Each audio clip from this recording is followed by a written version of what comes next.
Hello, hello, hello. Hello. Welcome, everybody. We've made it to Hey Thursday. guys.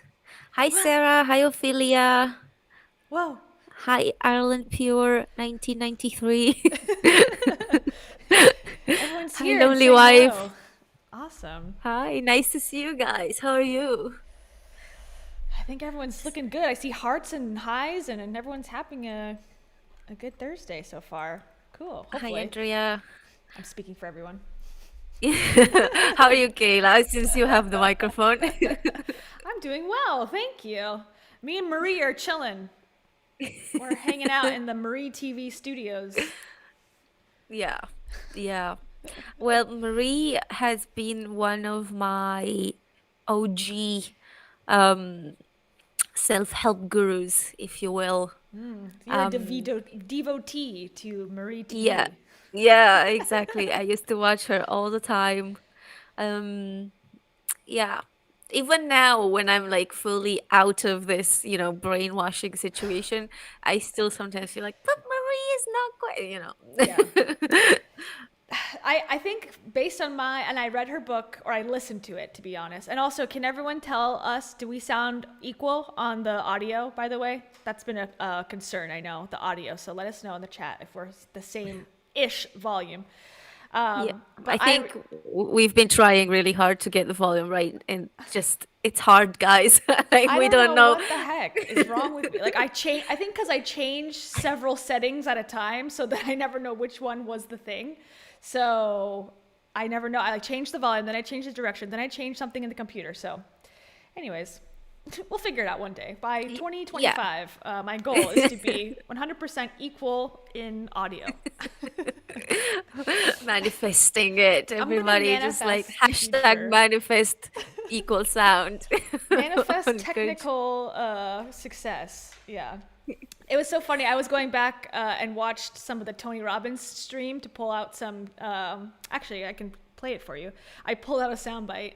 Okay, you ready? Yeah. Didn't it work? You heard it? One more time.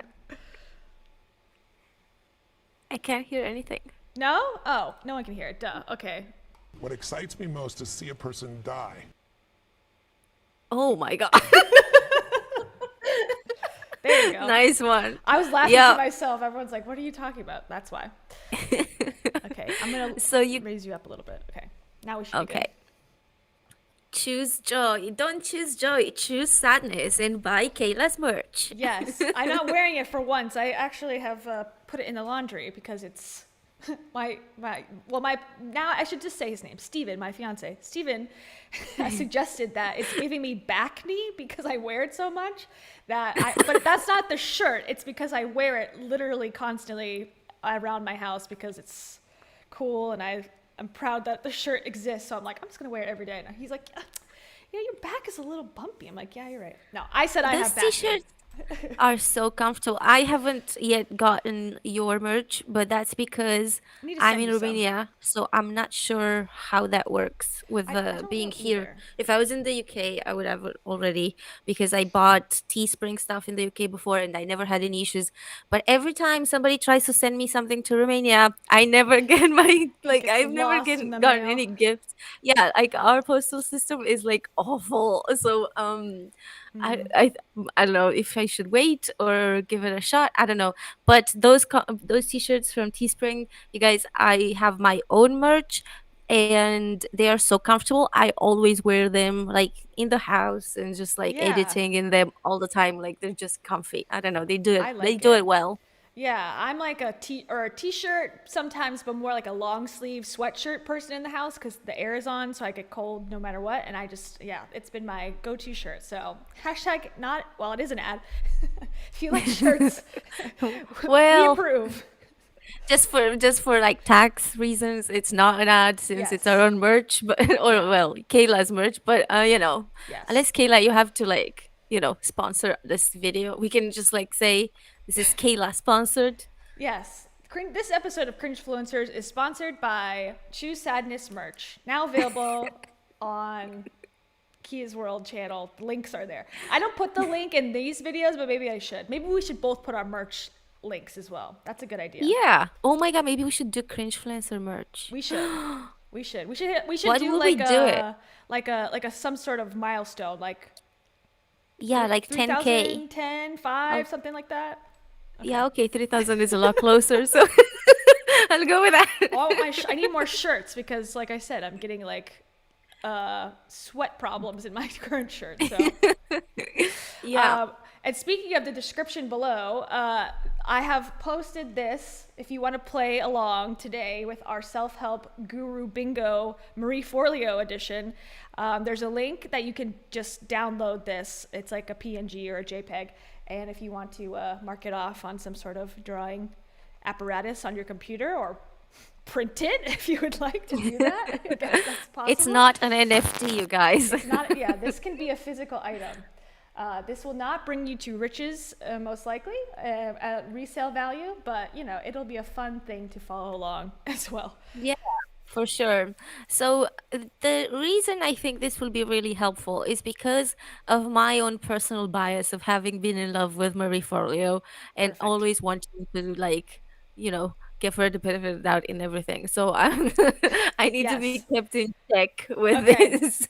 And I'm like neutral. I believe, well, she's involved in the circle. She's definitely a groupie of the main self-help guru circuit that I find to be very problematic, which I would consider, well, not anymore, but Rachel Hollis, Dave Hollis, Mel Robbins, Lewis Howes, Tom Bilyeu, Marie Forleo, Gabby Bernstein, who else?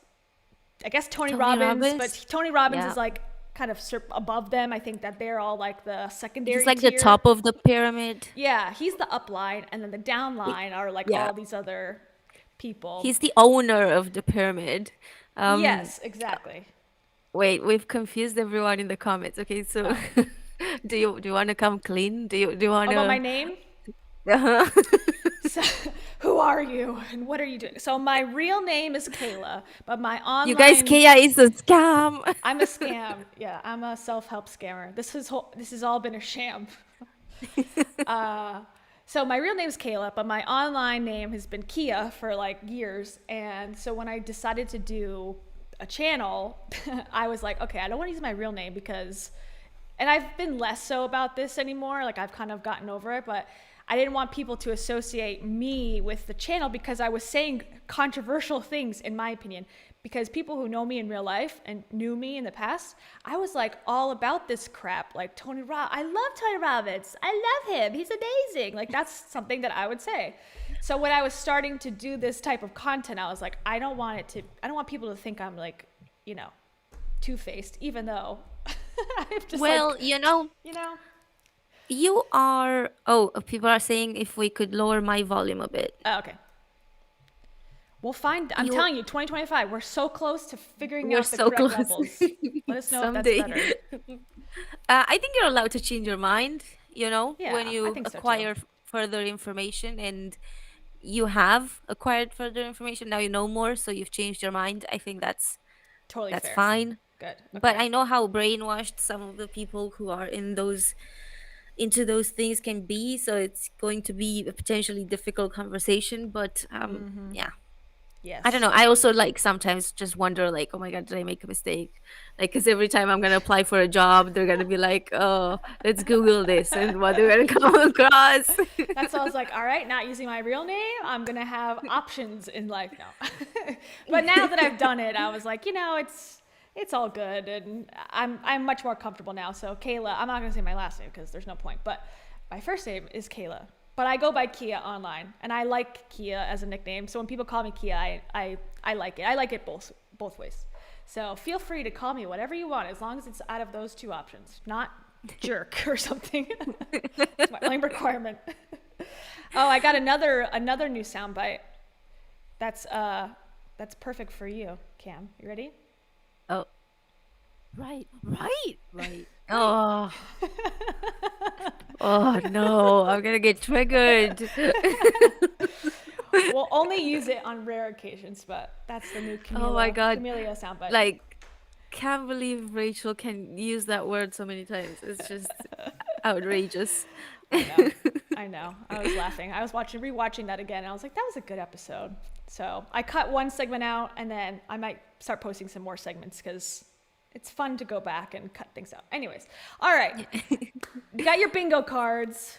Now we're going to talk about Marie Forleo. Yeah. Do you guys know who Marie Forleo is? I'm assuming you all know, but should we do like a basic introduction? Yes, I think so. I think you should do it because you're the So fan. Marie Forleo is one of the self-help gurus on this platform online.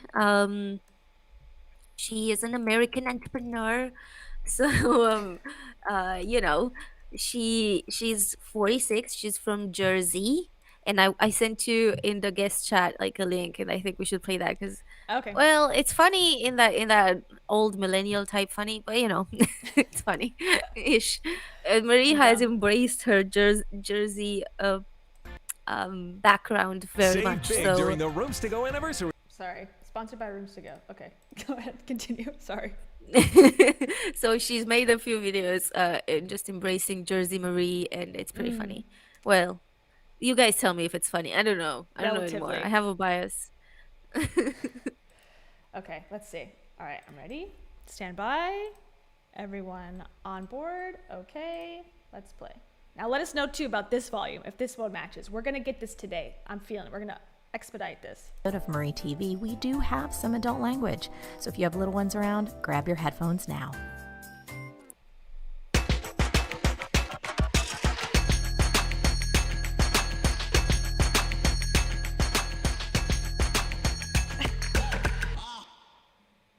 Hey, it's Jersey Marie, and you're watching Marie TV, the place to be to create a freaking business and life you love. Now, obviously, regular Marie, she's not here. She's already on a summer break. I don't know. Maybe she's in the Hamptons, that frou-frou ass place. Any which way, this ain't Q&A Tuesday. It's time for U&A Tuesday. It's Q&A Tuesday, where the answers come from you. Ay, what do you think? You Bon Jovi or something? So yeah, it's Q&A Tuesday. And the answers are gonna come from you. You know why? Because I ain't getting paid for this stuff. It's all free, like Grassini sticks at Angelo's. So, the question I want you to answer today, and I'm gonna get to that in a second, it's inspired by one of the only things that regular Marie and me have in common, besides, you know, this glorious f***ing bouffant. It's this idea, right here. If it's important to you, you'll make the time. If not, you'll make an excuse. Hold up. Didn't Rachel Hollis quote that? Isn't this a Rachel Hollis quote? Well, quote unquote. Really? I mean, the thing is, like with self-help, they all have the same exact advice, so it's hard Yeah. to see which one it comes from. But Rachel has quoted and misquoted a number of people, so including find Maya it. Angelou, you know. God, yeah. She would So- put her own name on it. Yeah, like it's straight up stealing Maya Angelou's quotes. So you know, I wouldn't be surprised if she also stole Marie Forleo's one. Or Marie Forleo and Rachel both did that. Hi, Samantha. Thank you. Thank you. Okay, I'm just like typing it in to see what it pops up on Google.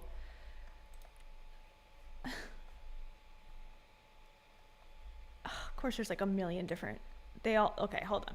Let's just go to Google and everyone can watch my screen. Nope, hold on. So this one says it's Ryan Blair. Don't know who that Okay. is. Another person says it's Ryan Blair. Okay, so either way, it's not from the self-helpers, and they all just didn't give him credit for Poor his Ryan. quote. Yeah, free that Ryan. sucks. It's called plagiarizing, you guys. In if you had like, I mean, this should count as intellectual property. You know, it shouldn't be okay to plagiarize. You could probably sue for stuff like this if you had like a book or something, or if you worked for a magazine. I think this stuff is Ironically- suable offense. Ironically, Marie did work for a magazine, several magazines, or at least two that I Yes. know of. So she should know. Laura Wallace says, "What even is a Rachel Hollis quote? Yeah. What made you think I want I to be want to be relatable. relatable. That's one. And also here's No another. sis. Yeah, no sis. Here's another one from Rachel. What happened to dinosaurs? That's a really big one. What happened to dinosaurs? She's always asking the important questions that we all need to know. Yeah. Should we watch absolutely. more of this? I feel like it's funny-ish. It's like, yeah, millennial humor. Like, I get it. She's from New Jersey, so that's, Yeah. that's cool. Okay, let me make one comment, though. And this is my biggest, not my biggest, the one thing I noticed about Marie while I was doing background for her. She took an interesting route with YouTube. She really went high production value. She has a space in New York to shoot these. I think from the beginning, basically. If you look at the timeline, her first video or her first Marie TV, whatever, they're pretty there's a clacker, which is the thing where the director that fancy thing. She's got a producer. It was never the natural YouTuber in the bedroom style that we're used to. No, I think she might have taken those down, but there were videos before. Maybe I'm just gonna see if I can find them. There were videos before on her channel where she was on her couch by the radiator, making videos from her with her laptop. Now, So let me see. that would be interesting because she was already apparently making millions of Yeah, dollars when she started. There you go. You send I'll it? send you something. But YouTube is not the way that she made money. She made she made it clear that she keeps it.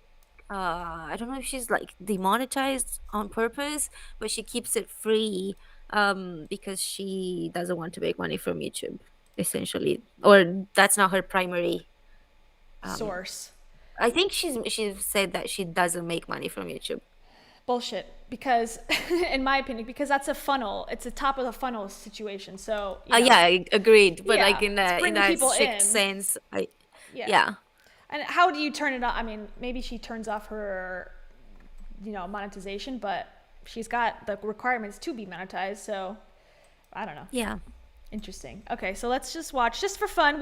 I've never watched this video, so let's see what it is. This is one of her old OG videos. Stand by.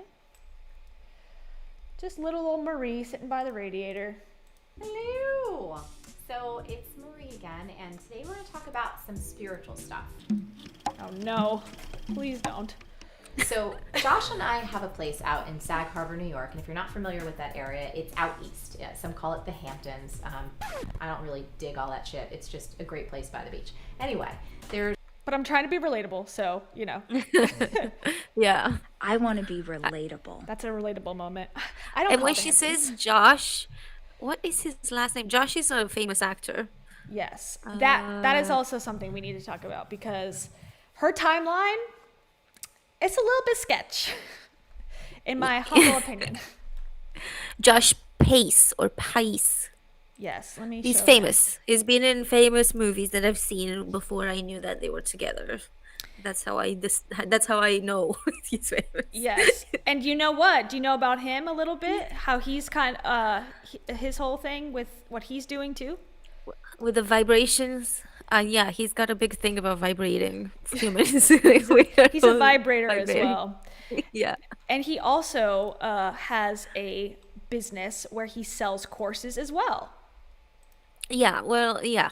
I'm roughly aware of that. Well, it's no surprise to me since they've been together for so long. Obviously, he was gonna get onto this too. Yeah, So- that makes sense. If it works for one, it works for all. Okay, here's his. That's what thing. Rachel tried to do by bringing Dave in. Yeah, it's like let your husband have their different job. Would be lesson number one. Like let them work whatever they want to work at, because combining your businesses doesn't always work out. Sometimes it can, but not always. This is Marie Forleo's husband's side hustle, I guess. But at least he's got experience. Like if I was to take, an acting class from this dude, at least he's a working actor as opposed to a life coach that has no life experience. Yeah, but I think some of the things that he's teaching have nothing to do with acting. Oh, great. Because there were I don't know if it's still on, but there were some things with where he was teaching about all these vibrations that we all apparently have, and because that's how I got a little bit the ick from from both Yeah. of them. But why'd you say that Creatively. Yeah, I the see. timeline is sus on him? Well, not on him, but I felt so. My prediction was that I went through the timeline, and we can talk about some of the dates, but she paints this picture very similarly to how Rachel Hollis paints a picture of I was a struggling woman just like you, trying to start my business from the ground up, working jobs that I hated or whatever. And if you look at the timeline, I mean, she married this guy in 2006 and she started her business in 2001. So they dated, somewhere I read it that they dated for 3 years before they got married. So really the timeline, she only was on her own for like 3 years. And I don't know what their agreement was financially, but still, I think it begs the question of self-made versus having financial support from a romantic partner plays a factor. And I never hear her talk about that so far. Maybe she No. does, but I've never heard. She doesn't talk about him very much. No, yeah, she has said that she basically did a lot of jobs for about 7 years trying to like build her business. But Yeah. no, she never said. But he, having a house in the Hamptons is pretty much like financial support, if you ask me. It's not the Hamptons. It's this other, more chic name Oh, that's much more it's relatable. just by the beach. Doesn't matter Yeah. where in the most Yeah. expensive part of Yeah, New don't York. listen to that. She didn't want to see the comments come in like, "Oh, do you mean the Hamptons? Because that's what you're talking about." Probably. Let me I made like a little timeline for myself on Google Docs. Okay, so she was born in 75. She looks great, by the way. Like, she looks Yeah. young. She looks to me like 25. Like, whatever she's Like doing. 46. Yeah, whatever regiment she's on. I mean, money apparently helps with Yes. this stuff. She looks great. Hair looks great. Like, I mean, that's obviously just the physical aspect of who she is, but I mean, it's working for her. Okay, so then she was on Wall Street in 1990. Oh, wait, hold on. She graduated from college from Seton Hall Catholic University, which is in New Jersey, but only like 12 miles or so away from New York City. So, like, in that area. She was the first person to graduate in her family, according to her. And then right after that, she went to work on Wall Street. And she only did that for like 6 months or so. Yeah. Doesn't say, I could not find anywhere where she worked. Like, was it Goldman Sachs? Was it like some other company? Can't find it. Just says worked on Wall Street or in the stock exchange. That's interesting. I never caught onto that. But yeah, she never said Ever. And which that's company. something I find with her a lot, is that the details seem to repeat themselves because she is a self-proclaimed copyright expert or whatever, writing copy. So I'm sure when she sends out these interviews, she's writing exactly what she wants them to use and say. So she's careful to say, like, general, like, I was on the New York Stock Exchange, but doesn't ever say her title, doesn't ever say where she worked, says she worked at bars, never says really any specifics about which bar. I saw one. I'll find it, Yeah. about which bar she worked at. But it's very much, it's a repeated story. Like, this is who I am as a person. I'm a bartender. I'm a dancer. I'm this and that. It's Yeah, she's the interesting. multi-passionate entrepreneur. And I see a comment here, marrying rich. Yeah, she's not married to Josh. They've What? been engaged for a very long time, but they're not married. Are you sure? Yes. Yes, she spoke about that a lot of times. Huh. Because I saw they got married in an intimate setting in 2006. Oh, no way. Really?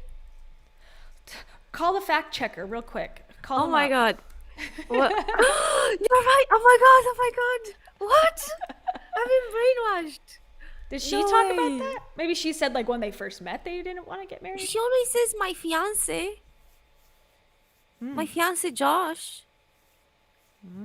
How old was I when I discovered her? Like, I could have been like 16. I didn't know anything about anything at that point. Well, that's why I thought, because, like, she she got married to him allegedly, you know, that's what I saw online in 2006. So she had only really, like I said, you know, 2001 is when she claimed she launched her business, and 2003 is when she met him, given the timeline.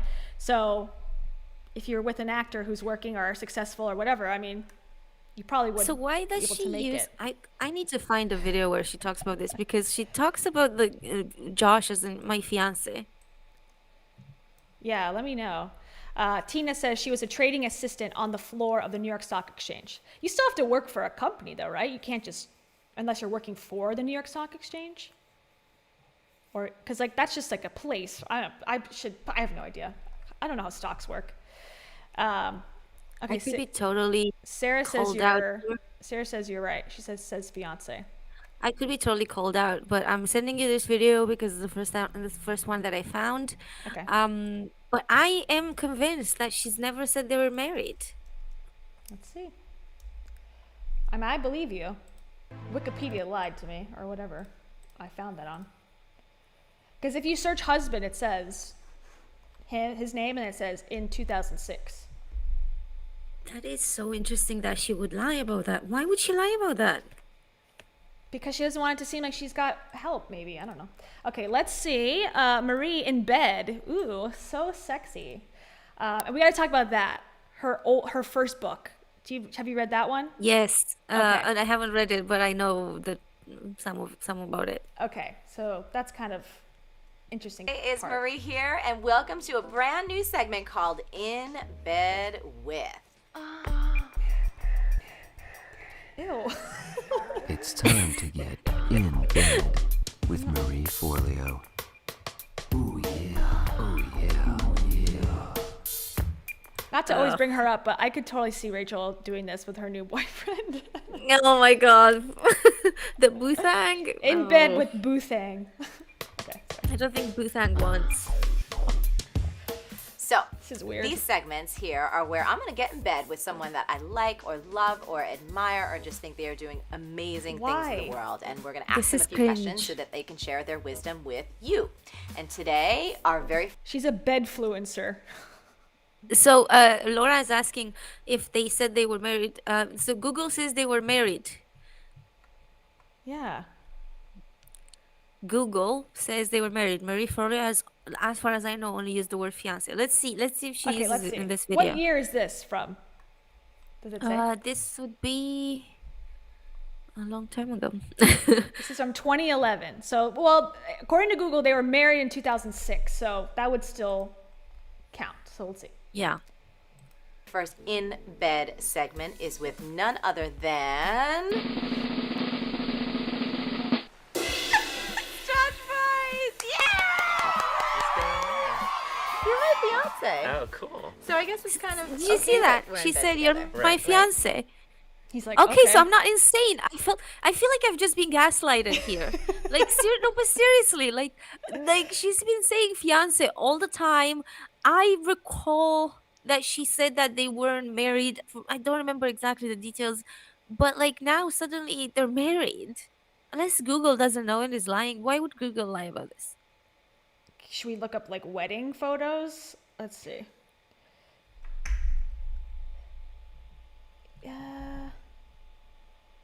Okay, wait. All right, hold on. I'm seeing on Facebook. Okay, sorry everybody. This is like one of those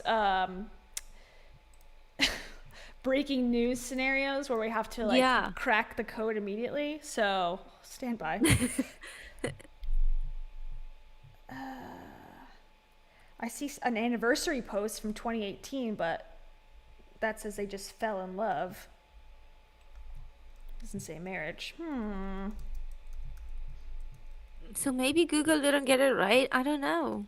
Why would she? I'm just trying to think of a reason why would she lie about being married to him? Because I don't understand. Okay, It's not the kind of thing women lie about. Yeah. Well, all the websites I'm seeing, like this is called marriedbiography.com. Is that a reputable source? I don't know. Let's go on her Instagram. How about that? Because what does she call him on there?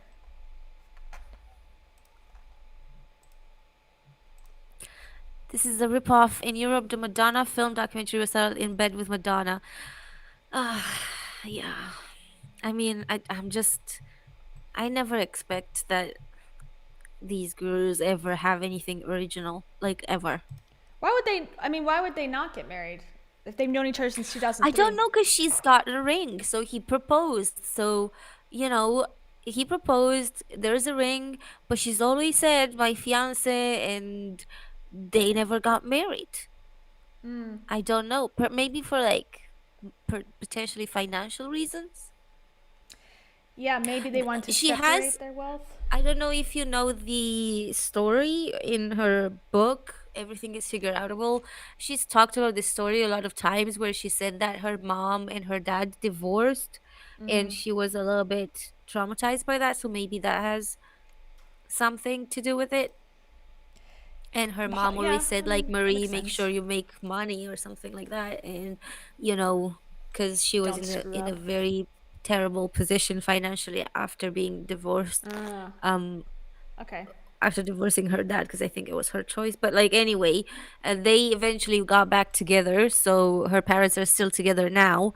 But I'm wondering if it maybe it's got to do with that trauma as a child. That She doesn't want to um get married. I mean, I get that. yeah I totally can relate to that, being afraid because my parents got divorced and it wasn't fun and it sucked and, makes you have a different perspective on marriage. But for that many years, it's like, I think that would warrant some sort of like, if you're, I mean, she's not as open about her personal life that I found. She's more like a tip giver and someone who kind of like wants to guide you entrepreneurially, less so about her life, which is good. I think that's probably a good step.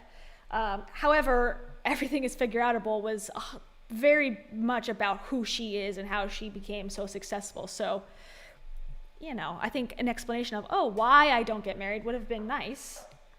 But yeah then yeah again, I who will knows? go off on a limb and just kind of assume it's to do with money and not mixing money and not having to do taxes as a married couple and stuff like that, Yeah.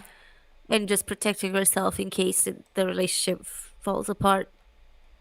Do you think he makes more money than her or she makes more money than him? um I don't know. That's a good question. I think initially he probably made more money than her, but then she has spoken about how she gave up like $1 million conference for like I don't know what, and then Oprah came knocking on her door. So it was all about manifesting, I guess. But anyway, so I think she made a lot of money at one point. So I don't know if now she's still making that much, because she seems to be doing less, obviously because of the pandemic and all that stuff. Like Sure. there's been less conferences, but also I think she's not been doing that many, or not been doing that many that I've seen advertised a lot. So like I think at this point maybe she's not making all that much, but like I think there was a point where she made a lot of money.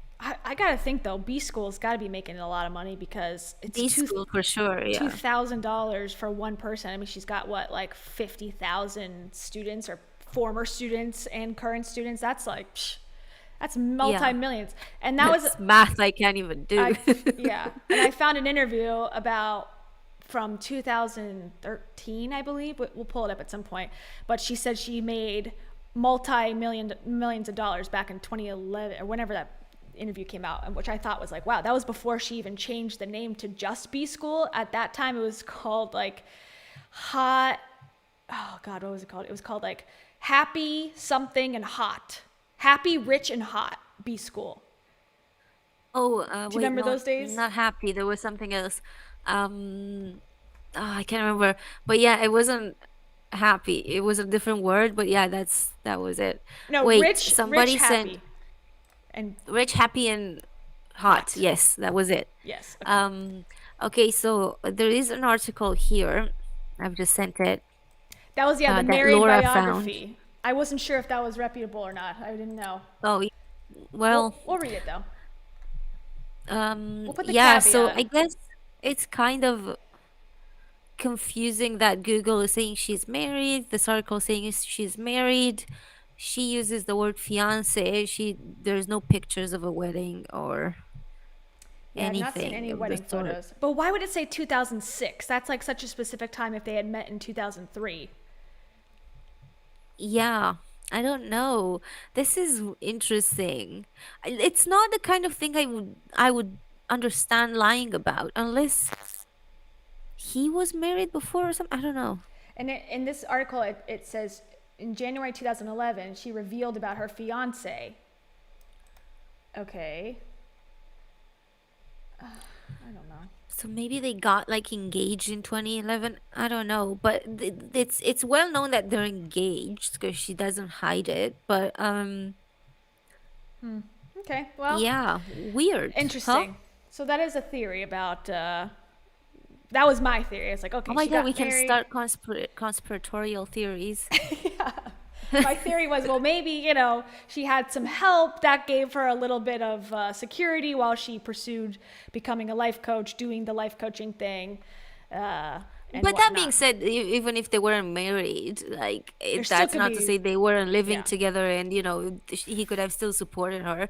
That's He was true. an actor. He is an actor, and he was successful. So, It's a great point. I mean, why wouldn't he support her anyway, regardless of whether or not they are legally married? Yeah, very true. And that, yeah, I mean, I've talked about this before, I think on this channel, but Steven, my fiance and I, we live together. We're not married. And yeah, it's been not the only, but one of the big reasons why I've been able to pursue YouTube and pursue my business that I do video production for, because before when I was single, I had to work. There was no way I was going to be able to afford an apartment and food and living by just doing this stuff and taking risks. There's no way. So it That's so definitely nice makes a of you to difference. give him credit. You're It's welcome. very unlike most YouTubers or I most bootstrapped self-help gurus. myself. All of it's me. That guy Yeah. can just whatever. I'm just kidding. Steven, hello. Yes, hi Steve. We Steven's- appreciate your help. He may be watching. He watches a lot. He's a good supporter. Okay, let's That's see. nice. Okay, so let's look at the bingo card while we're here for a second. What can we knock off so far? Has a podcast. She does. Yes, she has does. a podcast. So there you go. Number one. Also is a coach. Yes, I think very I much have, so. On preview, I think I have a drawing thing. What else do you see? I don't think she got her brain scanned. I haven't seen that if she has. I don't think so either. Yeah, I don't think so. And then event. Do you know anything Goes about her on events? School of Greatness. Oh, interesting question. I think she has been on Louis' house. She's been on I Impact think Theory. Oh, here it is. Oops. Yeah, she's been on Louis' house. Yeah, there we go. We have knocked just kind of a few right off the bat. So that's nice. Yes. Okay. Impact Theory. Here we go. Photo with Tony Robbins for sure. For yep, sure. He's been got on that her TV show and Marie TV. This is free. Um It's so fun. Okay, what do you think about Marie TV? What is your opinion on why she calls it that? It's really just a YouTube channel, right? Yeah, I think she she's always talked about how she is like multi-passionate and she hates to be put in one box. So she said that I mean this is just like based off of memories at this point, but I think she talked about this about how she needed something that would be all encompassing, and she does have like episodes now where people call in, or well they're pre-selected or something, but she has given people advice on like naming things, and so I'm pretty sure that this is not just out of my ass right now. I think this is coming from that, but I think that's why. I think because she wants an all-encompassing word, so because she hates to describe herself in one word or one thing, that's why she used this multi-passionate entrepreneur. Speaking of that, how much do you know about her dancing career? Not much, other than the fact that she was pretty old when she tried to get on the dancing scene, something like 20 23, 24, 25, something like that. She will always she has talked about it at length. She basically said that she always loved dancing and she didn't um think she could do it and whatever. And then at one point she was like quite old and she decided to go on a Broadway school dance or something, and she loved it, and then she's been dancing ever since. But then and this is something I had actually. I had her DVDs. For the dancing? Her like fitness yeah, she Yes. became a fitness entre not entrepreneur, a fitness, what do you call the Fitness fitness instructor. guru? Yes. Fitness instructor. So she started working for a gym part-time, Crunch. and she started like, yeah, and then she was very good at it, I guess. And basically they did some DVDs, and I bought the DVDs and I used them a lot. Not now, but I used in the past. So you're like a real OG because you use that. I was, yeah. That's like from like 2008, isn't it? Or 2009? Or Oh no, I didn't buy them then. I bought them like a few years ago because but the quality was very older. old, very old. Yeah. But then she was discovered by Nike, I think, and she became a Nike. Nike athlete.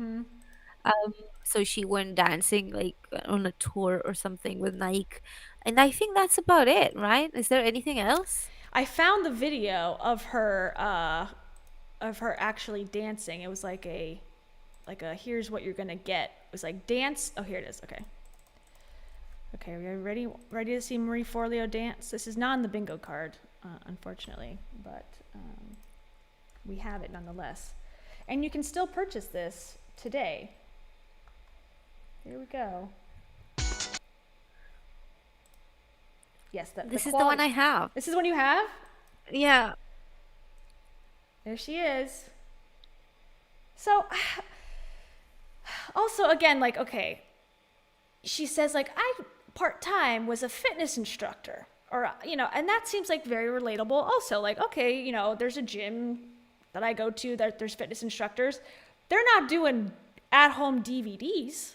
This seems way more involved and fancy than just like, oh, I was a fitness instructor. It seems like this is someone who has connections, who's successful, but she makes it seem like this time period was like when she was just like struggling to make it work a little bit. Yeah. Yeah. And she never danced in her life until 2003, and then in 2006 she comes out with a tape. It seems like a quick jump. Yeah. I mean, I don't know how that world works at all. So I feel it's kind of hard to tell because I don't know how it works in the fitness industry at all. But I'm assuming that, I mean, she was always looking great. So I'm assuming that as a Yeah. fitness instructor, she probably had a lot of success right off the bat, just purely based on the fact that she looked great. So I'm going to assume that her looks were a big part of her success in that industry. Yeah, so that came out in 2006. So she was, again, she started her life coaching business at when she was 23 in 2001. So this was 5 years later, and she's, doing DVDs and fitness, which I think is a great success story in itself, in it and of itself, to have that, much growth in that period of time. Yeah, for sure. So that's her dancing background. But yeah, there was some story that she said, like, I just was so nervous. I never thought about doing that. And I went to a class and then I loved it. And but then becomes like, it takes it so far. It's just, to me, it's just kind of odd. I don't know. There's just something to me fishy about it, but maybe I'm being too harsh and not rude, but I think judgmental. I'm assuming if she was, I don't think of Maria as a stupid or No, not at all. or unambitious kind of person. So even before, when she was like right off out of university, she worked on Wall Street. It's not the worst place in the world to work on. Or she worked in like magazines, like did she say Marie Claire, was it? It was Mademoiselle and Mademoiselle. Gourmet, and then she had an opportunity to go to Vogue, and she turned it down to become a life coach, Yeah. allegedly. So she's always been kind of ambitious, and she knew how to find her way, I guess, or find her feet. So I wouldn't like say it's. I don't know if it's something fishy. I just think that she kind of knows how to seize opportunities, and she's very well liked. She definitely has like a charm and credibility to her. So I think that she wouldn't have problem getting like somewhere with that. Yeah, I think. And she said, when she was bartending, that's how she got a lot of the people to sign up for her newsletter that she started when she was doing life coaching.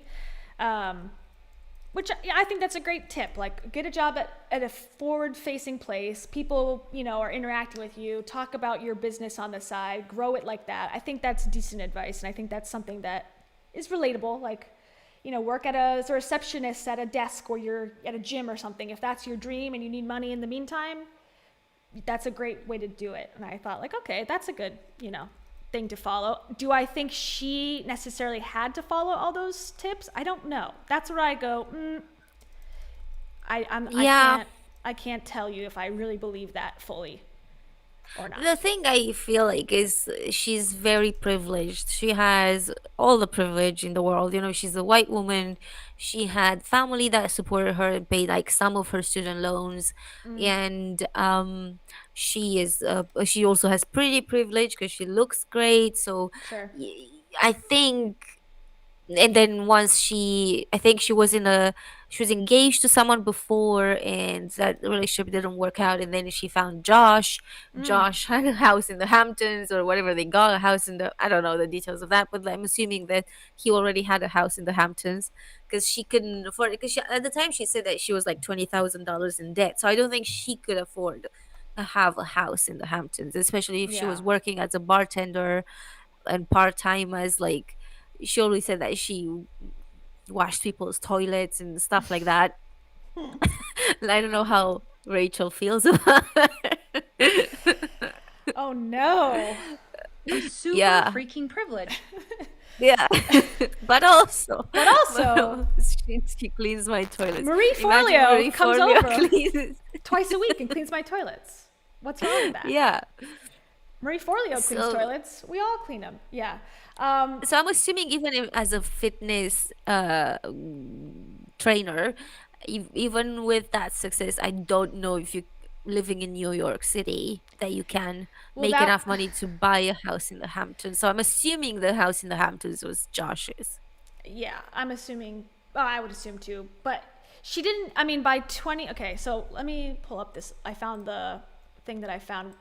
It's called Mixergy. I don't know what the heck that is, but whatever. Okay, we'll get back to the Gary Vee thing in a second. Let's see. This is like a random video that I came across. You had to like give your email to even watch it, so whatever. But he interviewed Marie, and this is the transcript. So this is from, oh God, what's the year? It's from a few years back, but she said, okay, 2011. You see that on the screen? Okay. He's saying, in 2011, you made $1.36 million in revenue. Does that sound right? And she says, that was actually, that was just for one program. So she made more than almost $2 million in 2011 overall, plus probably more in revenue. So Wow. That's pretty good. So that was 2011. This so life coaching business, man. We should have gotten onto that. Gee. Seriously. I'm building that right now. I'm building my funnel through YouTube. They just don't know. Our yet. like $100 ad revenue does not go like combined. Well, B School, like it says, like $2,000, and once you make it, you can just in perpetuity sell it. So the product's been done. It's digital. To pay $2,000 to take it. I mean, have you taken it? You have not, right? Or have you? No, no, Okay. I did want to at one point. Now that you're asking, I remember that I wanted to. And I was thinking of like saving. I'm so glad I didn't do that. What a dumb idea that would have been. Yeah.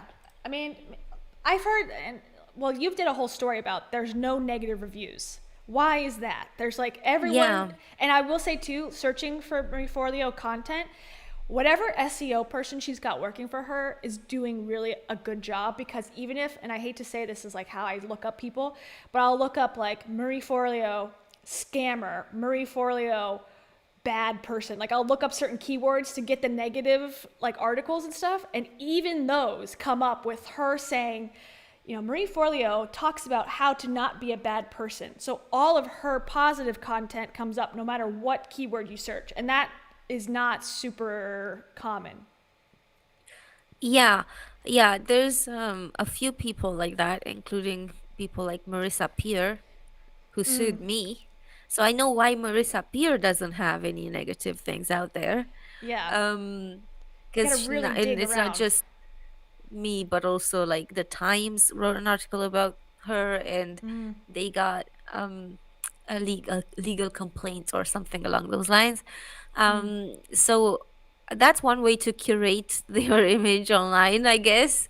Yeah. I don't know that Marie Forleo has been involved in any lawsuits, so it could be something else. It could be like non-disclosure agreements or things like that, but nobody has ever talked about it, so we can only speculate at this point.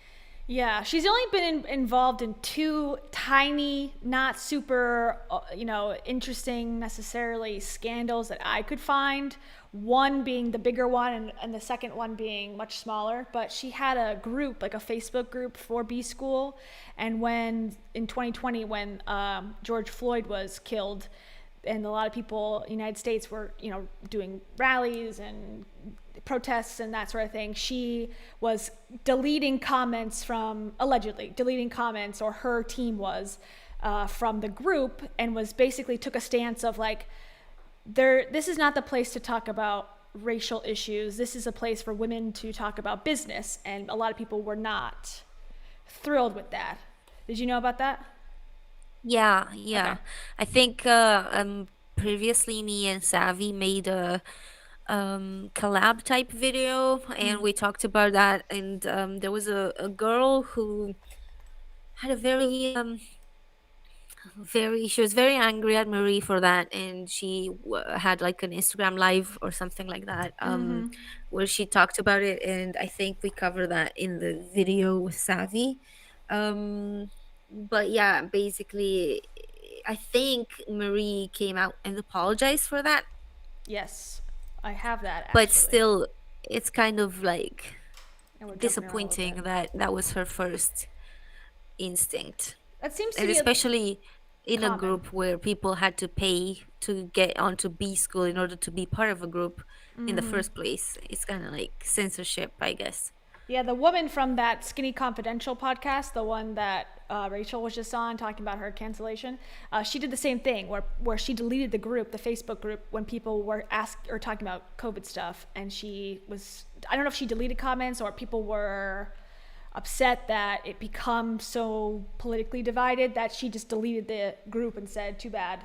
Like, I'm not, gonna do it, which, you're right, it's your group. So if you want to delete it, fine. But it seems to be like when people talk about controversial things, like a lot of self-help people want to just like delete it and not talk about it. The other problem with that group was that that was a group, apparently, I think if I remember this correctly, she Marie had or created the other one? Marie had created the group um after requests from people from B School, and this was not a part of this was not like it shouldn't have been like a big part of the package, but apparently a lot of people were talking about that group, and a lot of people who bought B School, they did it because they were told that that group was so good. So this was like kind of a tangential thing.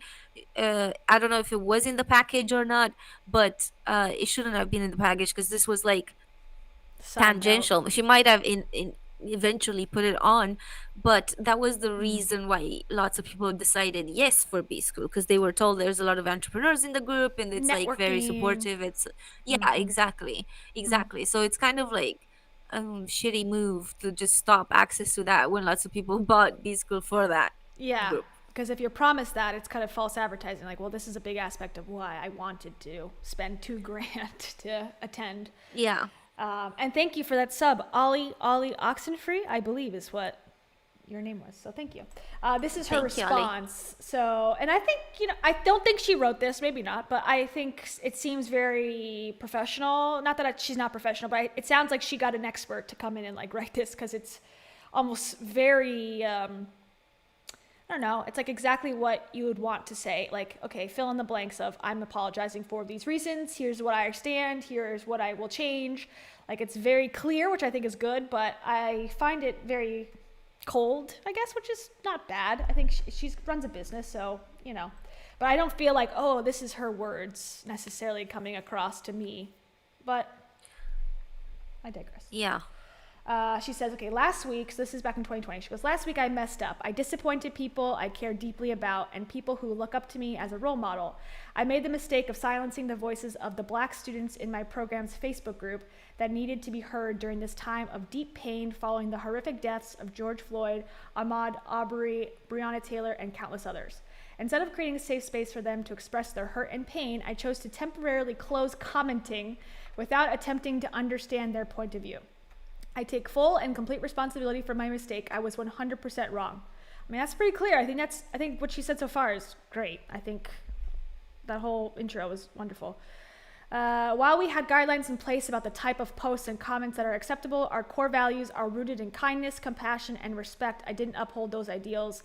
The fact is, Black people cannot separate their business from their race or any other aspect of their lives. Any business that has people of color as customers has a responsibility to acknowledge, respect, and embrace that. At the time, I had two glaring blind spots. One, wanting to protect myself while also having the privilege to pause thinking about race if I choose to do so. Two, not setting up my team to moderate online discussion on anti-racism. I hadn't done that important work yet. That's white privilege. That's unconscious bias on my part. I mean, I think this is like 100% like an amazing apology, just for the record. Yeah. It's well written. Well written, takes accountability. She says exactly what people are feeling. She's not saying, I don't know, what did Rachel say? I didn't understand what impact I have. Were you mad that I have a My friend told me that there's a difference between influence and impact, and I was like, mind blown. Wow. Yeah, but remember, I don't regret anything. so there you go. No. That's the end of the day is the truth. Yeah, so I guess it is the best that you could ask for. I guess it's like if you want a role model for how to apologize for YouTuber apologies. I think it's pretty good. And, you could argue, well, she hasn't really spoken up about any other issues that I've really seen, but I mean, that's her choice too, as she's not she's a self-help person, but she's, I think, more on the side of entrepreneurship. So, I don't know. I mean, that's a more of a moral argument, more so than like, oh, is she a bad person or not? I don't know, or a bad business person. If anything, I don't know if I feel like while this was a mistake on her part for sure, and I'm not sure which unconscious bias or which thing came into play there. I don't really think of Marie as a racist person at all. She has countless times had interviewed people of color. She really did use her platform to kind of have people from all different walks of life just come and talk about their life experiences and stuff like that. So I don't think, unlike other people who have perhaps been in situations like this, I think with Marie you can see there's a history. It's not just something that she did after being called out. She's always had interviews with people of color. So Are you talking about Jenna Kutcher? maybe slightly. Yeah, I know she was one that had 100 guests and 99 of them were white women or something like that at Yeah. one point. I'm not saying that's what it was, but there was something along those lines that Jenna Jenna Kutcher. Kutcher, she really fucked up Yeah.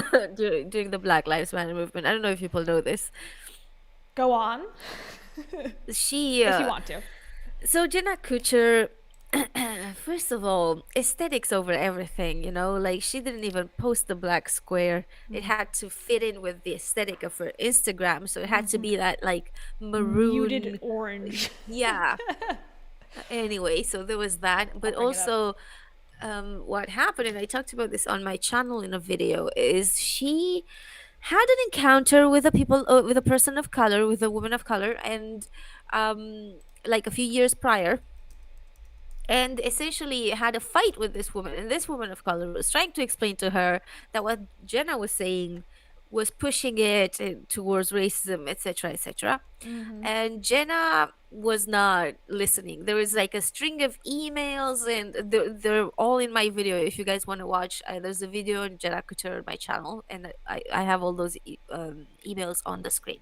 So basically, when the just when the Black Lives Matter movement happened, she emailed this woman trying to fix it 3 years later, because the Black Preemptively. Lives Matter, yeah, just in case this one might come out and speak against her or something. So obviously this came out, because duh, like you couldn't be less obvious about your intentions there. It's like some of the men So- who came out when Time's Up or Me Too came out. They were like coming out first, like, okay, I did this. I did, like Morgan Spurlock, the guy who made Super Size Me. He offered up how he has abused women in the past, which I'm glad. I think that's probably Wow. good, but also it seems like, what are your intentions? Trying to just like get ahead of the story, I guess. I don't know. Interesting. Yeah, she tried to get ahead of it, and it backfired. And when it backfired, she decided to post an apology that was still in range with her Instagram feed, because you can never ruin the aesthetic. I mean, the thing is, she posts a lot and she reposts a lot, so I feel like it will be hard to find. But Yeah. Well, the whole thing was about because she had gone to the Dominican Republic, right? Was that correct, or somewhere, and was taking pictures and saying like, "I'm helping this." so country." that's a separate different? thing. Oh, Yeah. okay. Yeah. So this is literally just Jenna trying to cover up something that she's done that was racist 3 years before, right when the Black Lives Matter movement was happening, because that woman was black and that woman might come out and talk about her, and just she was trying to like preemptively make it so that this woman is content. Obviously, the woman that she's speaking to did not love this. So Oh, nice to speak to you again 3 years later. Anyways, let's we're getting off on a tangent, but I think Jenna, let us know if you want a Jenna Kutcher episode, because I think we could do the same thing we're doing here with her, with the bingo. okay, I think yeah, there you go. I'll send you a link just to I know this is like not quite the topic of today's video, but just to see how lovely and aesthetic this was for everyone to see. Like, obviously we can never get away from these colors. This is it? These two? Yeah. Oh God. I have been called out in what, I don't know, taupe. My color. Use my brand colors. Needs to be a pastel color because her feed is pastel. I've been called out. I've failed. Oh yeah. That's Instagram for you. That's like the conundrum of Instagram. It's like, well, if you've made a public mistake, do you stay in line with the aesthetic or not? Yeah. The emails towards Interesting. between Jenna and that woman, and I can't remember her name, but I think it's maybe Tori.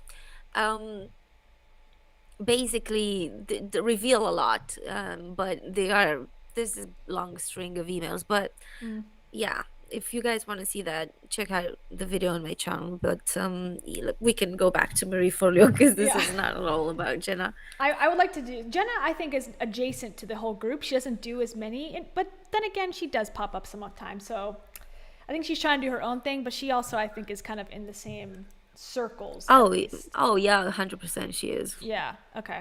I wanted to play this video because Gary V, another beloved person we need to cover at some point,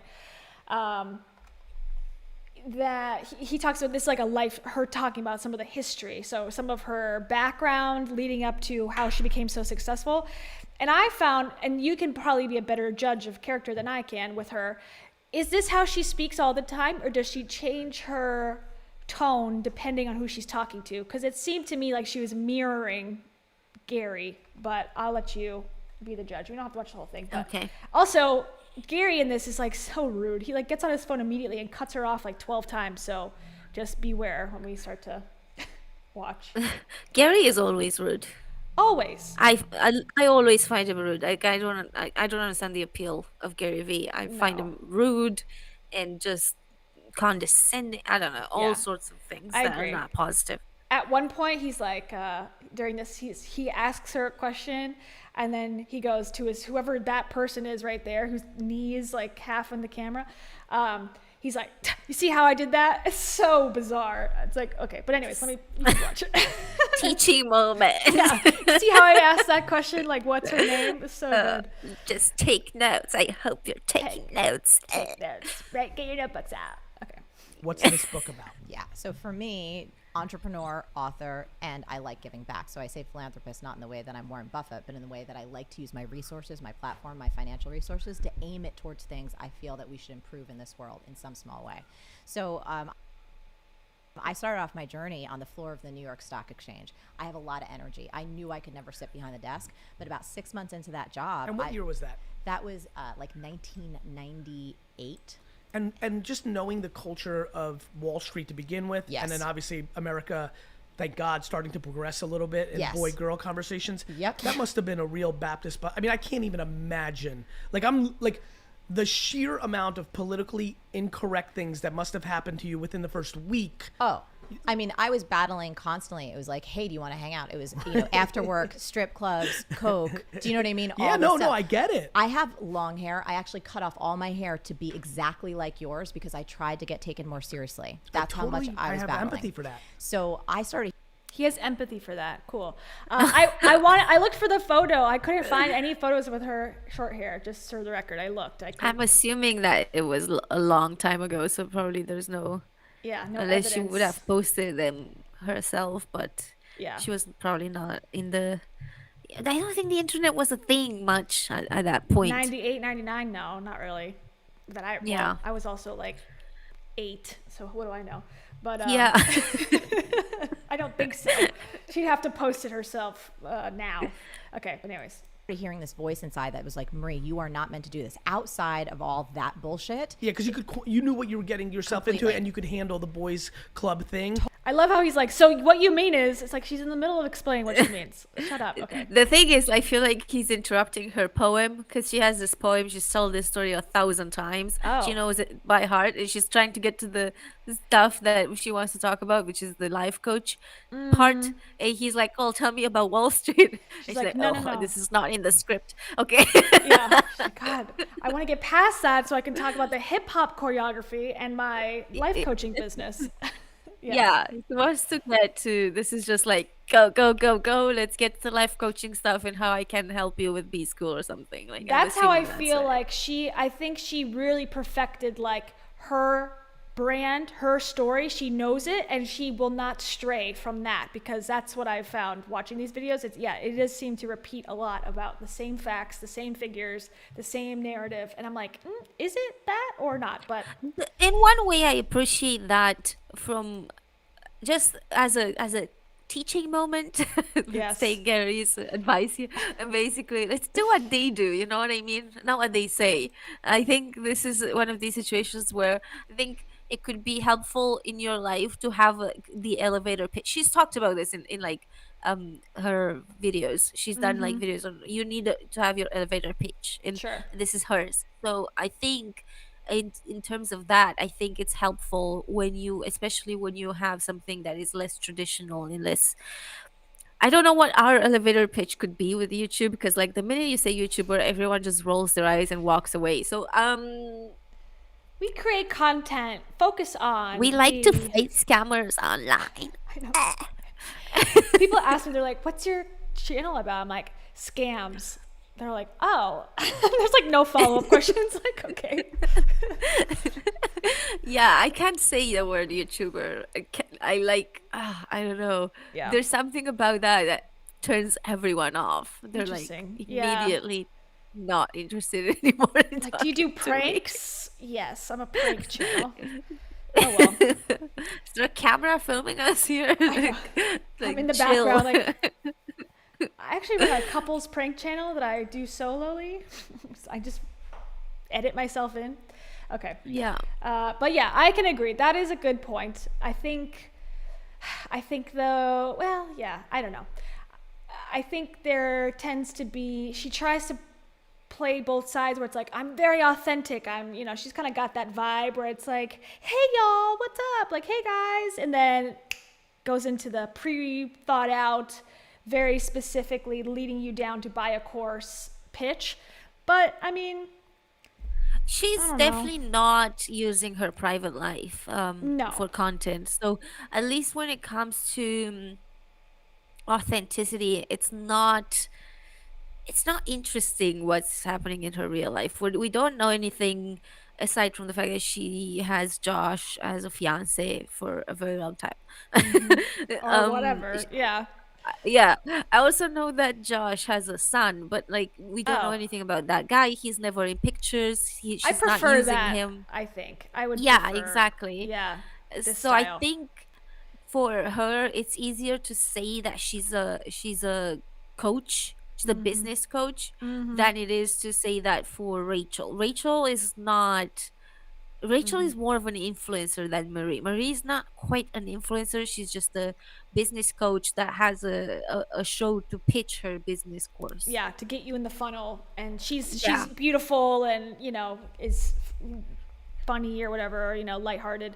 So she's a good person to be in the forefront of that. But what she really runs is a course company and well, not even events, but she has events or hosted events in the past, and does she did retreats at one point too, where it was 9 months mastermind where you go and pay more money to get closer to her and that sort of thing. So yeah, she's not like, let me tell you about my son's embarrassing moment, Yeah. some other people. And that's something to appreciate, especially now Yes. after that story coming Yeah. from Rachel. Yeah, I think that I give her props for keeping it separate and keeping a private life. I think that's important, and having her Yeah. Hampton house, whatever. We could be haters, and that's oh, she's not allowed to have a house in the Hamptons. That's a hater statement. She could do whatever she wants. I'm glad I think that at she's this not- point yeah. she has way more than just the house in the yeah. Hampton. I think she has something in California because she likes to spend the cold season in California. And I don't know. This is all speculation, but Yeah.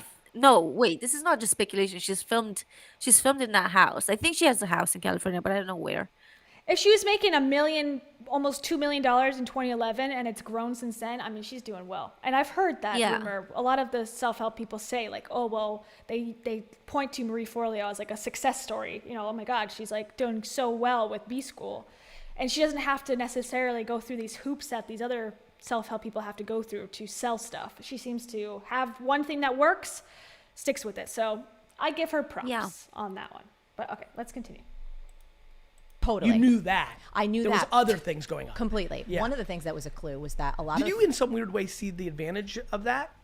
Not meaning the cliche thing that somebody might have just thought of you're using your girl power and that. More of because you could handle it Yep. and you understood it, Yep. you could professionally navigate it. Oh, completely. Yeah. Well, I'm tough, right? I'm very Period. sensitive, but I'm also very tough. Yes. And I want what I want. And whatever I need to do in Yep. order to achieve and grow and experience what I want to experience, I'm willing to put myself through. Yep. So that was not a problem. But I also have a really strong sense of intuition. And when something's not right, my body revolts. Yep. Literally on the floor of the exchange, because I had been ignoring this voice that Marie, you're not supposed to be here. This is not your life path. One day I walked into my job and I started having only what I can identify as a little mini panic attack. Yeah. Dizzy, Anxiety. Yeah. feeling like shit. Yeah. I told my boss, hey, I need to go get some coffee. I made a beeline to the nearest church because I graduated from Seton Hall University. So I was kind of trained in a crisis to look up and ask for help. Interesting. So I'm sitting on the church steps, bawling my eyes out, feeling like the biggest loser because I'm the first in my family to go to college. My parents busted their ass to get me an education. They're high school educated. And here I am wanting to quit a stable job with health benefits and all this stuff. Can I ask you a very important question? Of I'm sorry course. to interrupt like No. I always do. Were you a huge Terry DeHare fan? I don't even know who that is. I'm so pissed right now, Marie. Okay. I'm going very nerdy Nice Seton Hall question, Gary. basketball of your era. Like, do you know this random ass basketball player while you're in the middle of talking about your parents' success story and how hard they worked for you? Like, oh, thanks, Gary Vee. And this is another. I hate that. This it always comes down to a parallel with Rachel Hall. It's like every time. everything. I hate that I don't have to do this, but this is a big distinction between the two of them. Marie has been very always very vocal about how much her parents helped her, and how much her lessons from her parents meant to her. You've read Everything Is Figured Out. Well, even this book starts with like a lesson from her mother, with like the radio that she was trying to like fix up because it was broken or Oh, something. yeah. Okay. Yeah, so she always has talked really highly of her parents.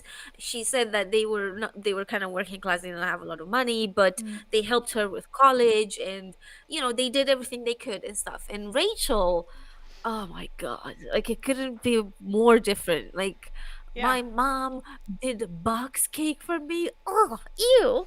What the hell? My mom bought me a coat from Sears. Ugh. Like, okay. Seriously. Yeah, Rachel like just hates her parents. It comes across like she hates them at least. Yeah. Well, I mean, who knows what went on? She's said many times, like, they didn't help her after the whole thing with her brother and all that. So I can understand she's got issues with them. But the stuff she brings up, the actual concerns she brings up seems so petty. Like, there might be And it seems deeper like she's reasons. not grown up. Like, because the Yeah. thing is, I could look back at childhood memories and be like, okay, maybe what I wanted was like a really high-end party, but my parents only could afford to take me to like the park or whatever to Yeah. take me somewhere and eat cake. And maybe you can see that as an adult, but still like just go like, but that's what they could do at that point in time, and the fact that they did anything in the first place is like Good. something to hold on to, Yeah. and not that. It sounds like Rachel just doesn't understand even now as an adult that her mom was struggling and she was doing the best she could in that moment. She just still has that Too bad. Well, humiliation because from the childhood as like her main thing. I think it's because she figured it out. Rachel figured it out. She became a millionaire, whatever. So, like, if she could do it, her mom should have done it too. And you at home should do it as well. There's no excuses. Everyone has the same 24 hours. Look at Beyonce. Beyonce and you Yeah. are the same. Like, that's her whole No shtick. excuses. No excuses. But So- like, maybe her mom didn't want to marry a Dave Hollis, Well, yeah, and she got divorced from Rachel's dad, so, she blamed her for that. Like, well, you should have had a job. You should have had more money because she was a stay-at-home mom at some point. So, I don't know. Yeah, there seems to be a lot of complaints that some might be justified, like, okay, yeah, like, certain things they could have changed. But the stuff that she actually brings up as the reason why she doesn't have a good relationship, it just seems, I don't know, just stupid to me. And it seems like she's doing, I mean, maybe this is just like a little too much to say, but it seems like her mom was in a terrible marriage. She got divorced. Rachel was in a terrible marriage. Rachel got divorced. So I don't know exactly what Rachel is doing in all that therapy that she claims she does, but like they're not even able to see that she's repeating history, like, Yeah. Well, she said the other day, which pissed me off, she said, I do all the therapy. And then in the next breath said, I do medium. I talk to a medium. It's like, are you saying that going to a medium is your therapy? Because if so, that is not good advice. Therapy. Yeah. That is not therapy. No. Going to a psychic is not therapy. Psychics are not therapists. They're scammers. And also, they cannot read the future. Well, Rachel's also a scammer, so I guess she's in good company. But Yeah. And that bothered me. 'cause oh I my was God, like, are we gonna get sued? Allegedly, Rachel is also a scammer. define scammer. I don't know. Yeah. Define allegedly. Define a legend. Yeah, exactly. But all right, that's a whole. We could go on a Rachel whole. Oh as God, you we know, could talk. We have a Rachel whole rabbit hole. channel talking about it, or 3 channels at this point. Oh my God, I know. I feel. It's interesting. I can't lie. I'm like so involved in the Hollis sphere, Hollisville. I can't stop. I can't look away. But today we're talking about Marie. It's all about Marie and Gary V. Yes, Marie and Gary V. Let's go. Marie and Gary V. Forget Rachel H. Okay. All right, Gary, tell us about basketball. Yes. You clearly did not go I deep didn't. enough into the Pirates I from didn't. 94 to 98. Listen, I'm very mad right now. So here's what I was doing. Give me I your was excuse. bartending and waiting tables and fucking just being Hustling. like, You were yes, focused. I was. But I you was did know focused. there was a good basketball Of program. course I did. Okay. So I'm crying on the church steps, and I pull out my flip phone because that's what we had back then, and I call my dad because I job. felt so guilty. I didn't want to disrespect my job. parents and quit this job when I don't have any other way to make Understood. a living, and I was certainly not going to go back home. And my dad told me one of the most important things I've ever heard. He said, "Look, you've worked since you were 9 years old. I am not worried about you keeping a roof over your head or putting food on the table, but you are going to work for the next 40, 50 years at least. If you don't find something that you love so much, you're going to be miserable. Good. So quit this job, take as long as you need to find that thing that you feel you're meant to do, and it's all going to come together." I love that. So that permission slip for me sent me on an odyssey to figure out who the hell I was and what I was meant to do. All I knew was that I was highly creative and I also loved business, but those two things didn't seem to mesh back then. Like I originally wanted to be an animator for Disney or a fashion understand. designer. And I also loved, my dad was a small business owner. I loved the way he treated his customers. It was a printing business. I would go in weekends and nights to work with him and just loved his work ethic. That's what inspired me. So I tried magazine publishing. I was in Condé Nast Publications in the ad sales department. I was like, okay, this is new. This is amazing.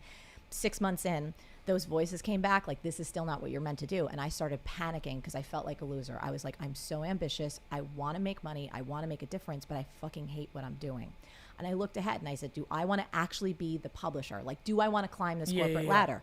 No. And I said, well, what am I wasting my time and their time for? I said, maybe I'm still too on the business side, numbers heavy. Let me try something more creative, like the editorial side. I hustled my way into getting a job as a fashion editorial assistant at Mademoiselle magazine. I'm like, this has got to be it. I'm going to fashion shows, highly creative, working on photo shoots. This is going to be amazing. Too Cut fluffy. to 6 months in. fluff. That's exactly right. I get it. And I was like, what? Now I really get started it. to How do you panic do that, Raga? because every single Right, you heard that part? He's like, see what I said about that? Hold on. right. I get it. And I was like, what? Now I really started to See how you do panic that, Raga? because It's like, see how I did can- that? Shut up. Oh, is that? Oh, It's like, lovely. see how I did that? Like, yeah, you asked a Lovely. question. Shut up. Yeah, no, don't worry, because he's not doing anything. Marie has the speech. Like, he's just getting in the way of her speech here. That's all that he's doing. Yeah. This is not like, see how Gary did it. Like, Gary, shut the fuck up because she came prepared. Yeah, she's got her stuff in order. Well, I mean, I would say that this story is very relatable. Like, I relate very much because I also had like a range of different jobs, and I still struggle with like making a commitment to like a particular career path. Like I can't. So I feel like what she's saying here is super relatable, and I believe her because like I don't know, it's something that I feel like everyone kind of goes through. yeah, I definitely have worked at jobs where I'm like, oh my God, I hate this job. I do not want to do this. I don't want to be a manager. I don't want to grow here. But I stayed for 2.5 years because I'm like, oh, I can't quit right now. I don't want it to look on my resume like I quit. Like maybe that's bad advice now. But, you know, in 2013, I was like still kind of old school mindset. So I'm like, okay, let me just suck it up and stay here. So she seems like she jumped ship pretty quick. She doesn't really say how long she was at the stock, but it seemed like it was like months, not a year. And then going here for a couple months, jumping. I see one of the comments says like, how did she hustle her way to get into that position? I'm curious about that too. The way she got the stock exchange job, I read that she, at the bar she was working at, met a woman whose husband worked at the company or worked in the stock exchange. I don't think that's right because Really? she only got the bar job after. She was at stocks. So when Let she me find where I found decided Hold on. that none of this was for her, she then went back to school, and she did a business degree. And when she did this business degree, she started working. Right? That's what happened. she started I didn't working hear as a that. bartender. So the bartender job came after the mademoiselle and like the stock exchange. Um, hold on. Let me see. Tony Robbins did an article. So, cause I don't know where I heard that or where I read. I read a bunch today. But, cause she said she also bartended throughout college. Okay, here's a Or maybe. wonderful publication from Tony Robbins. Okay, maybe this is it. It says she now I could not find evidence of this either. Doesn't mean it's not true, but she said she was valedictorian of, someone said it in the comments, Seton Hall University in business finance. So she was very bright in school too. She did say that before. Her first job was on Wall Street on the New York Stock Exchange. Okay, didn't appeal to her. She left at 22, so I imagine that was a year or less. Okay, then she went to dabble in publishing and went on to work at Gourmet and Mademoiselle magazine. She was enjoying the creative side of working, Okay, then she read online about life coaching and then did Mademoiselle during the day and then took classes at night. But she took classes with a life coach online school. I don't think really? Yeah, I don't think she went. Oh, She's I thought this was her business degree. No, I think she got business finance before, then went to New York Stock Okay. Exchange, and then the magazine, and then did life coaching online. I don't know whose coaching it was. This is not something that she's clarified. Yeah. She's never. I don't remember her saying that About she's the life taking coaching? classes with a life coach. Well, she says it in She's this never interview. talked about this. She says it. She brings it You up know, here. I believe you now. Yeah. But I'm saying that this is something that she doesn't quite emphasize. Yeah. That she's been taking, because now it makes sense that she'd become a life coach if she was taking. Yeah, she classes read from- about it online, thought it was weird, but then said, why not? Which is kind of her whole pitch to women. You know, if you have like a hankering or an inkling that this might work for you, just like go for it and buy my course. So that's what she did, and then studied 3 years, which I'm shocked that exists, some sort of life coaching training for 3 years, and then pursued it. I don't know. Yeah, okay, that would have been helpful for Marie to say. Yeah, more often, Thanks, more Marie, clearly. for keeping me in the dark. I was an OG fan, and what are you doing? Like, what's this? Yeah, I can. Who was the life coach? Like, I this don't is like- know. That's what this would be interesting. That's what I'm trying to figure out. Maybe it's like Tony? someone who's probably not. She would have said. She would have been like, Tony, my original life. You know, should have made a big deal out of it. Yes, probably. It must be someone who was like a complete fraud Scammier. and Yeah. also not famous that she can't get anything from mentioning them. Probably. So I'm gonna find more information just to double verify this information, but she's gonna talk about it here. So she doesn't go into detail either. And he doesn't let anyone go into detail about anything because he cuts them off and talks about, you know, whatever, like basketball factoids. So you know, it's not quite the perfect. Hashtag Gary. Yes, To be friends. be friends. I got divorced, by the way. Yeah, didn't even see that. I don't even know. You could still be married. Who knows? He's another one that like is very open but not open at all about anything. Anyways. Yeah. Okay.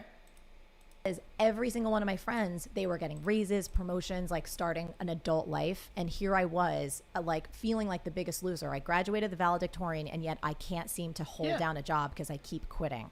One day I was on the internet when I probably shouldn't have been, and I stumbled upon this new profession at the time. It was an article I read, and it was about coaching, which again, I'm 23. In my mind, I'm saying this is the cheesiest, dumbest thing you've ever came across. Who the hell's going to hire a 23-year-old life coach? You're a loser. You've got mountains of debt. What are you thinking? And yet in my heart, You're like, something this is it. said, this is who you are. I signed up for a 3-year coach training program at night, did my studies at night, worked at Mademoiselle during the day. I get a call from the HR department. We have a promotion for you, going to Vogue. More money, more prestige, more everything. That was my fork in the road to say, okay, are you going to stay on this safe path with the health benefits? People understand what you do for a living. It's respectable, all that good shit. Or quit and start this weird coaching business at 23, which you have no idea how to do. You're mountains and mountains in debt, and nobody even understands what this is. So I quit my steady job. I went back to bartending and waiting tables, and I spent the next 7 years figuring out how to build a coaching business from the ground up. So that's a very long story. How much were you worried about the stigma of the bad coaching environment? Well, that didn't exist yet. Because I was in early. The only people that existed in the space were basically Tony Robbins. That was the only known figure at that time. But there was stigma about, I mean, can we pause for a second? Oh, absolutely. Yeah. Because this is where it's like super similar to MLMs. As long as you get in early, you know, good. Yeah. you're good. You're fine.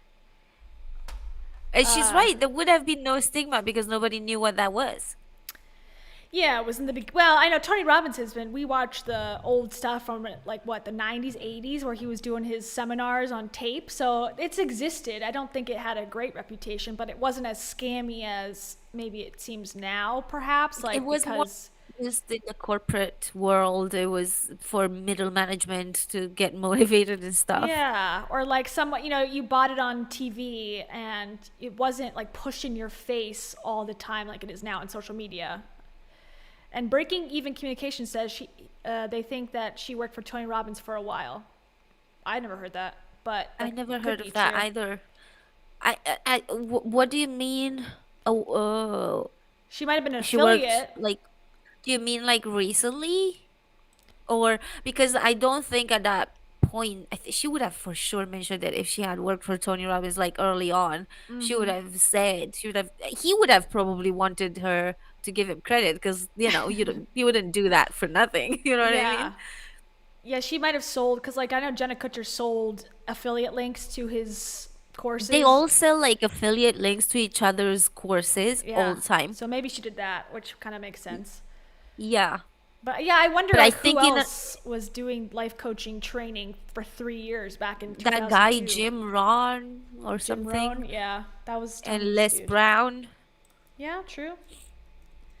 I know. I wish she would be more. See, she tells the story very well, but she leaves out like the details that would help conceptualize for me. Like, what type of person were you listening to? Who, like, what bar were you at? Like, what, you know, what job did you have, or where were you working at the New York Stock Exchange? Like, what? Tell me about your fitness. Like, how did you get the fitness job? Like, there's just certain things I'm like, I kind of need more. Not to bring her up again, but I will. Same thing with Rachel Hollis. How at 19 was she working at Miramax? Doing events at the Oscars? Like, she says that so casually and never explains how she got that job. Like, what the hell? Because she is not in the business of helping anyone. Yeah, they are not actually in the business of helping people. They're in the business of getting people who can't afford it to pay for their courses. That's the business they're in. But they're not actually wanting to give you helpful advice, to be like, here's how the real world works. Yeah. Here's what you need to do. You need to sleep with this guy. And you need to make sure that you marry him and whatever. Like, you know, they're not going to talk about these things because these things would actually bring people down on earth. Yeah. You know, you're not going to be in the clouds with like the law of attraction and blah, blah, blah. All sorts of like bullshit like that. Yeah. They're going to bring you down to reality, and they might depict the reality you're not going to like. You know, I'm not saying that Wall Street is like amazing. I don't know how she got the job on Wall Street, but she did say just there that there were drugs and stuff. Like, you know, that's the reality of the world. You know what I mean? Yeah. I'm telling you, I saw it was. Okay, the person, I remember now, the person that she does the copywriting course with, it's another woman that does copywriting. She apparently... Is that Amy something? Amy something Field? Porterfield. No. Amy Porterfield. It's someone else I've never heard of before. It's like, it could be Amy too. It's like Amy Smith or something. Okay. But she did an article about how she met Marie in a fitness class. No. God, I don't know. I'm so confused. I looked up like 17 articles today and I read them all and I'm like, now I'm all jarbled up. Okay, sorry. I'm going to look for it because I'm almost positive that there was a woman who was a patron of the bar. Her husband got her the job at the stock exchange. That's because she brought in her resume and she was the valedictorian. Not to say she didn't deserve what she got or she didn't, she wasn't qualified. I'm not saying that at all, but that's how I think she got that connection to immediately start at 21 or whatever. Yeah. I think. Okay. I'm going to look. Yeah, fair enough. I would say, oh no, go on. But can I just leave for 1 second? I just need to go to the toilet real quick. Absolutely not. I'm listening still. I'm putting this on loud. Okay. I'll mute you.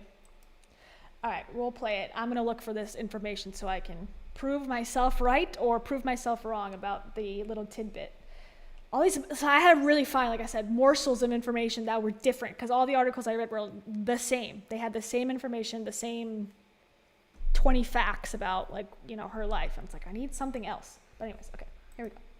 That I kind of overrode that. What my insecurity was. You just were like, this is what I got to do. Yeah, but I was also I was insecure about my age. Yep. But I had hit so many walls, failing on Wall Street, failing in publishing, Yes. trying all these different things that I was like, well, fuck it. If none of those things work, I have to try this because A, it feels right, and B, what are my other options? Marie, just to jump way up to today. Yes. There's something I've been thinking about this because I put a lot of pressure, in my opinion, of like my own concerns of the deep coaching and mastermind ecosystem. I hate it.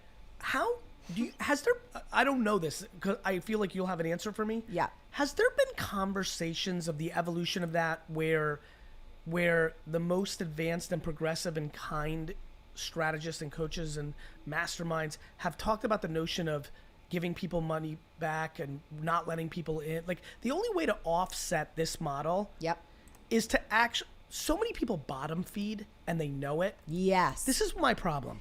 This is why I never wanted to monetize my audience. This is why I could probably build the biggest one and don't have it. Yep.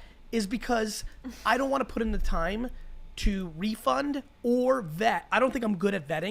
This guy sucks. I would definitely have the biggest one, bigger than yours, even like better than yours, but like I don't do it because I have better morals and ethics than you. It's like, shut up. Anyways. Yep. I'm good at firing. Yep. But I'm not good at vetting. Yep.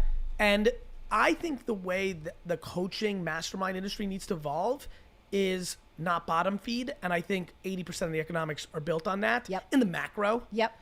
Has there been any talk about that? Or is just or just not yet? I don't know if it's been yet, but here's what I did for my own self, and maybe this can be instructive. So after I built skills as a coach, working with people one-on-one, which by the way, I did for free for so long because That's how you win. That's how you win. And listen, I bartended and waited tables to put a roof over my head so I could just deliver value to people and improve my ability to help them create change without any expectation of return. The value of practice was there for you. Correct. I get it. So here's my model now. I don't work with people one-on-one. Yep. I don't do masterminds. I don't do any of that shit. Yep. I love education though, because like books are a form of education, Agree. all that stuff. So the flagship program that we have, which is called B School, here's how I operate it because I hate all that shit. We have a refund policy that we've always had. If you actually go into the program and you show us that you've done the coursework, in 2 weeks, if you hate it, you think we fucking suck, we give you 100% of your money That's the back. way you hedged it. Absolutely. I get it. Makes sense to me. And so I want to play with people who actually want to learn and want to apply. Knowing that a lot of people who know you for that, talk to me. Let's just skip over Yeah. that. Talk to me about what this book's about. So everything is figureoutable is a 3-word phrase that has been the single most powerful driving force in my life. Got me out of a toxic relationship in high school. Helped me get out of debt. Helped me get every job I've ever had. Helped me build the company I have today, which for me is my ideal company. I love what we do. It is a simple phrase that helps people ignite their innate wisdom and do anything they want to fucking do in this world. And what about from a business standpoint? Is this, I don't know this. Yeah. Is this the first, third? It's the second book. I wrote a book like over a decade ago that was honestly like a little self-published or published by someone? All three.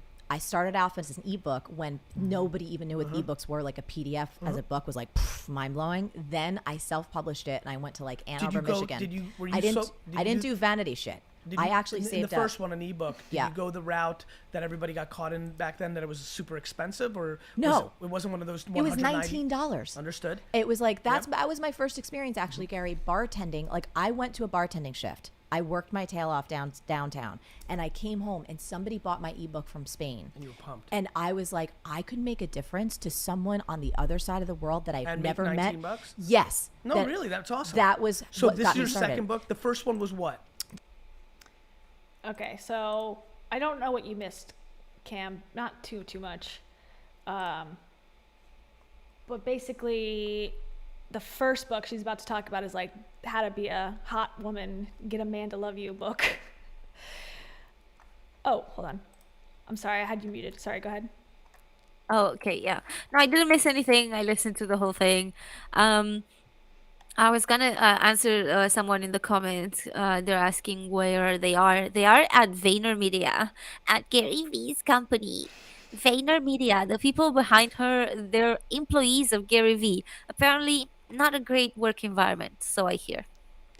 I've heard that too, that it's like churn and burn, like you gotta hustle like him to be a pawn in his whole thing, which is against his beliefs anyways. So I have so much stuff to say about VaynerMedia and like why is he such a genius? Why would he start a media company in 2020? Or not, he didn't start it in 2020. But like that is not a necessarily off the charts profitable business model at all. It's actually a lot of debt and, you know, service-based business. You have to have so many employees to like pull it off. His business acumen's not that great, to be honest, in my opinion.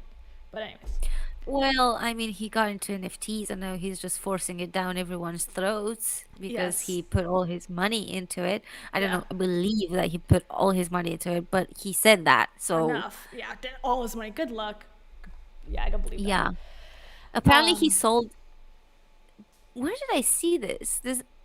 I saw this somewhere... today or yesterday, but I can't remember where I saw it. But he sold on Mooncat's new video, because she made a video about Web3. So apparently Gary made Mr. Beast and Logan Paul buy NFTs from him, and Mr. Beast then immediately sold it.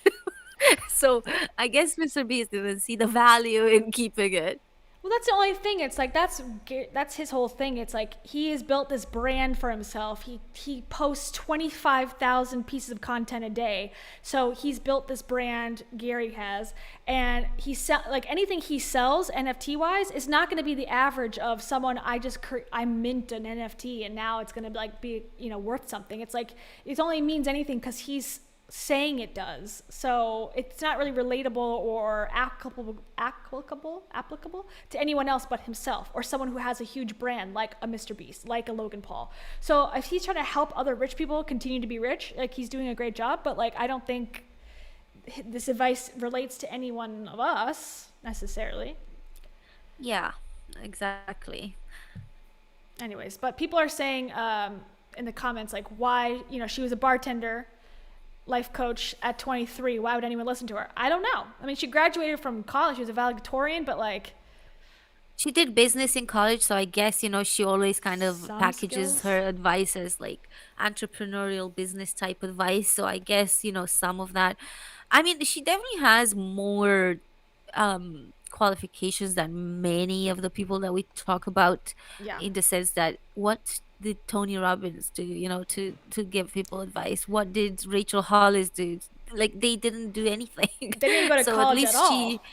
At least she has a college degree in business and finance. So, yeah. Something.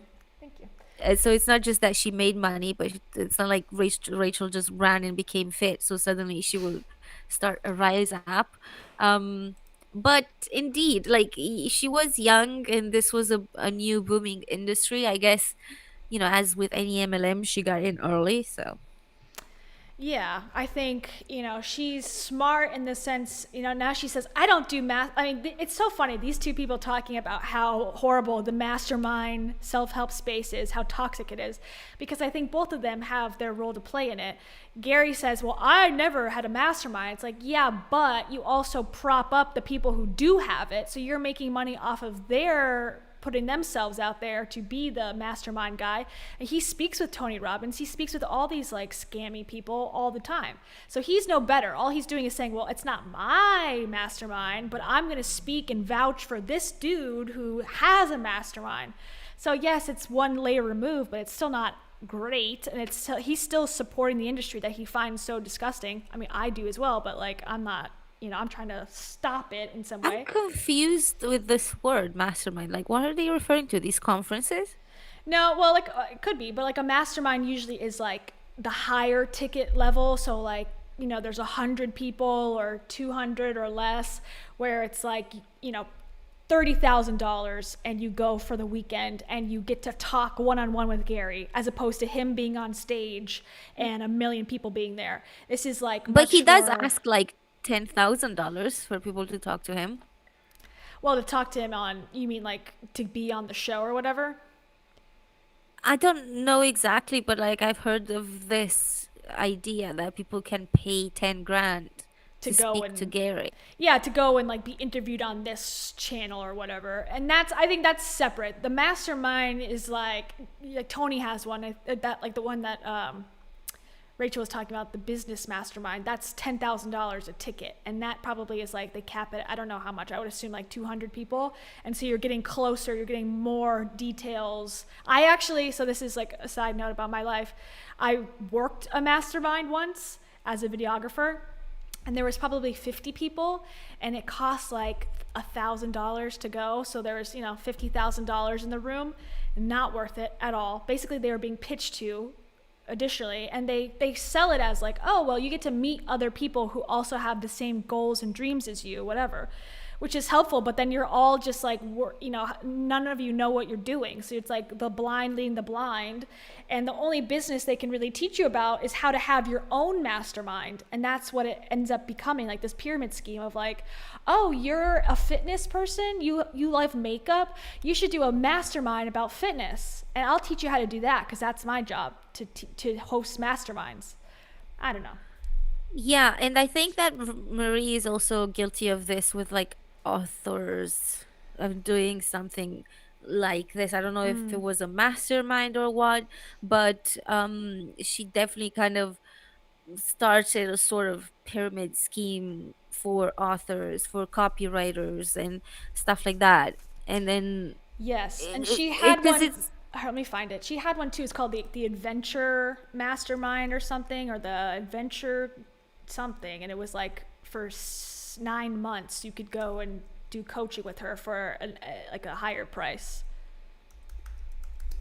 Let me find it. But it's interesting for them to like position themselves as better than masterminds when they both are in that world and they're being paid. Like, Gary Vee may not have done his own mastermind, but he's been paid to go to these conferences by the same people that have these masterminds. And, it's kind of just like, can you at ironic least preach what you do? What's the word? Like, practice what you preach. Practice what you preach instead of, okay, sure, you don't call it a mastermind, but you do ask 10 grand from one person to speak with you. So what is that? Yeah, and he gets hundreds of thousands of dollars for speaking on other people's stages. Yeah, exactly. And these other people are all either MLMs or they are these people, self-help girls. Because like no reputable places actually ask self-help gurus to come speak, because they have, aside from Simon Sinek, which is like an actual entrepreneur, but he's dabbled a little bit in the self-help space, but he has a lot more credibility than any of them have. Aside from Simon Sinek, I don't know anyone that's been invited to actual places that have a reputation and stuff. I guess Mel Robbins perhaps, but she speaks at a lot of MLM stuff, so yeah, I don't know. Where did Mel Robbins go? I mean, she claims she's spoken at like Microsoft and certain travel bureaus and stuff. She claims, but we've not seen any of it. I mean, the thing is, like Tony Robbins claims he coached Nelson Mandela, so oh God, yeah, it's all I bullshit. don't know about their claims. As far as if there is a video where I can see it, then I'll buy it. But yeah, it's so crazy. Like I can't find anything that she's done. Like I know there was an adventure mastermind. I click on it, it's like link broken. Like you can't see any of her old stuff. Like if she deletes it, it's freaking gone, which is crazy that Yeah. she's got that skill. Yeah, it's very well curated for sure. One of the things that me and Savvy talked about at the time was that she was invited to speak on Eric Worre's network marketing event, Uh-huh. and he was one of the top speakers. And I think at this point, if I'm not mistaken, we were already in the pandemic, She did and it? Marie Forleo did it? well, I think so. Like, the only thing we could see, Yeah. because we weren't gonna pay for that, was Sure. the advertisement for it. And Oh.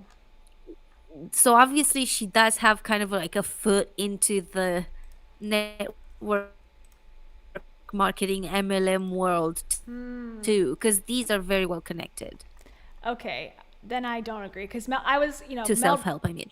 Yeah, Mel Robbins spoke at that Waro guys thing, and I just lost a lot of respect because I think it's all garbage, and they're Yeah. trying to tell you like how to, level up your network marketing. Like they all know if she's a legitimate entrepreneur, which I think she is, she knows better. Both Mel Robbins and her know better that anyone entering these things, 99.9% of the people who entering an MLM are going to fail and lose money. Yeah, they know. This is the thing. They all know, including Rachel Hollis. This is why she wrote in her book something like "Don't be dumb and buy a starter kit." They are very well aware of what they're doing, but I think that the money is hard to say no to, because I think the money these MLMs are paying, the network marketing companies are paying, is like way too good.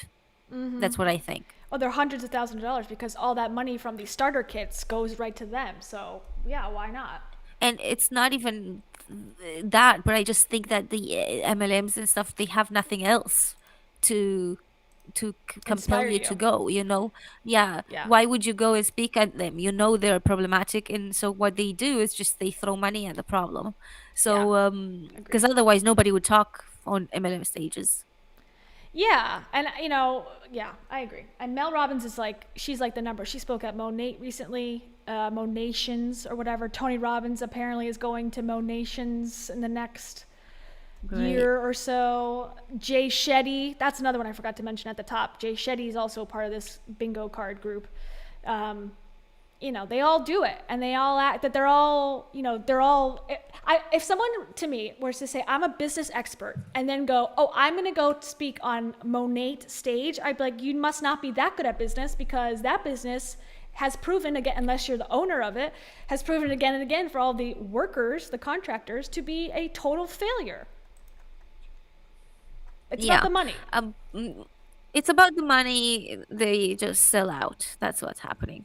Yeah, I feel bad. I mean, it's like your own life. If you want to join a MLM, I'm not going to stop you, but you're just going to hate yourself in 2 years or less. How to hate yourself in 2 years or less? Join an MLM. The thing is, I'm starting to, I kind of got to a point where I was like, if people have ethics, they just will not even exist in that space. They will not even. There's no way you will be in the self-help industry and take money from people who need to sell their couches, because this is one of the things that I have a gripe with Marie with. If Marie was to ever come on one of our podcasts, I would ask her this, how could you possibly accept money from a person who had to sell her couch and be so proud of it that you put it in your stupid book? Yeah. To do B school or to do her event? To go to her conference. No. Seriously, can you not give her a free pass, for fuck's sakes? No, because it hurts more when you have to pay, and when you're about to be homeless, then it hurts. Then you force yourself to figure it out. That's how the world works. I know what Marie's answer would be, which would be that because I've seen videos on her channel about this stuff, that when people pay for something, she always says that you shouldn't be shy about putting your prices where you want them, because when people pay for stuff, they feel more compelled to do the work. Sure. And there is science to that. Yeah. I've read from other sources that were in Marie, so I know that's true, and I also have seen it in my own life that it's true. However, that is a cop out in this situation. This person didn't have money; she had to sell her own couch. Yeah. and that's not okay. You can't do that. And also you can't use that story as like, look what others Inspiration. have been capable of doing Yeah. to come to my conference and fix their lives. Like, instead of just saying, I don't know, just go do something for a couple of months and save some money or whatever, but don't sell your freaking couch.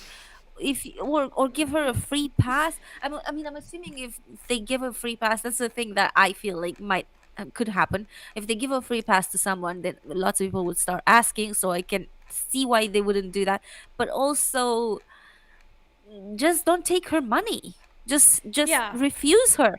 Yeah, to say like, oh, this is for people who are ready and in a position to start their business tomorrow. Like, and I see people in the comments are like, yeah, like you have to have some capital. And I've said that many, many times. You can't just start a business with $0 because even if you started with $0, you still have to support yourself somehow. So where's the money coming to support you while you're doing this? Unless you have a free house, free food, somehow have like all this stuff paid for somewhere else, parents or husband or whatever, wife, that needs to be very upfront and clear, because even if you start your business tomorrow, you still have to support yourself in the process. But she's like, oh, just bartend. It's like, is that what you really did in New York City? You just bartended and you were fine? I don't know.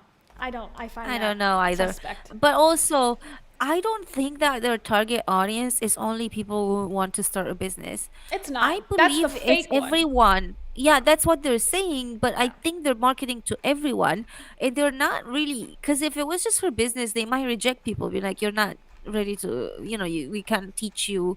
Because what we're teaching here is once you have, like, for example, if I go to College. if I take a course on taxes, they will explain to me how to do taxes as a business if I have a business. Otherwise they're gonna be like, "Ah, we don't know what to tell you because you're not a business. Why are you here?" So but Marie Forleo and Rachel Hollis and Mel Roberts, they will never turn people away.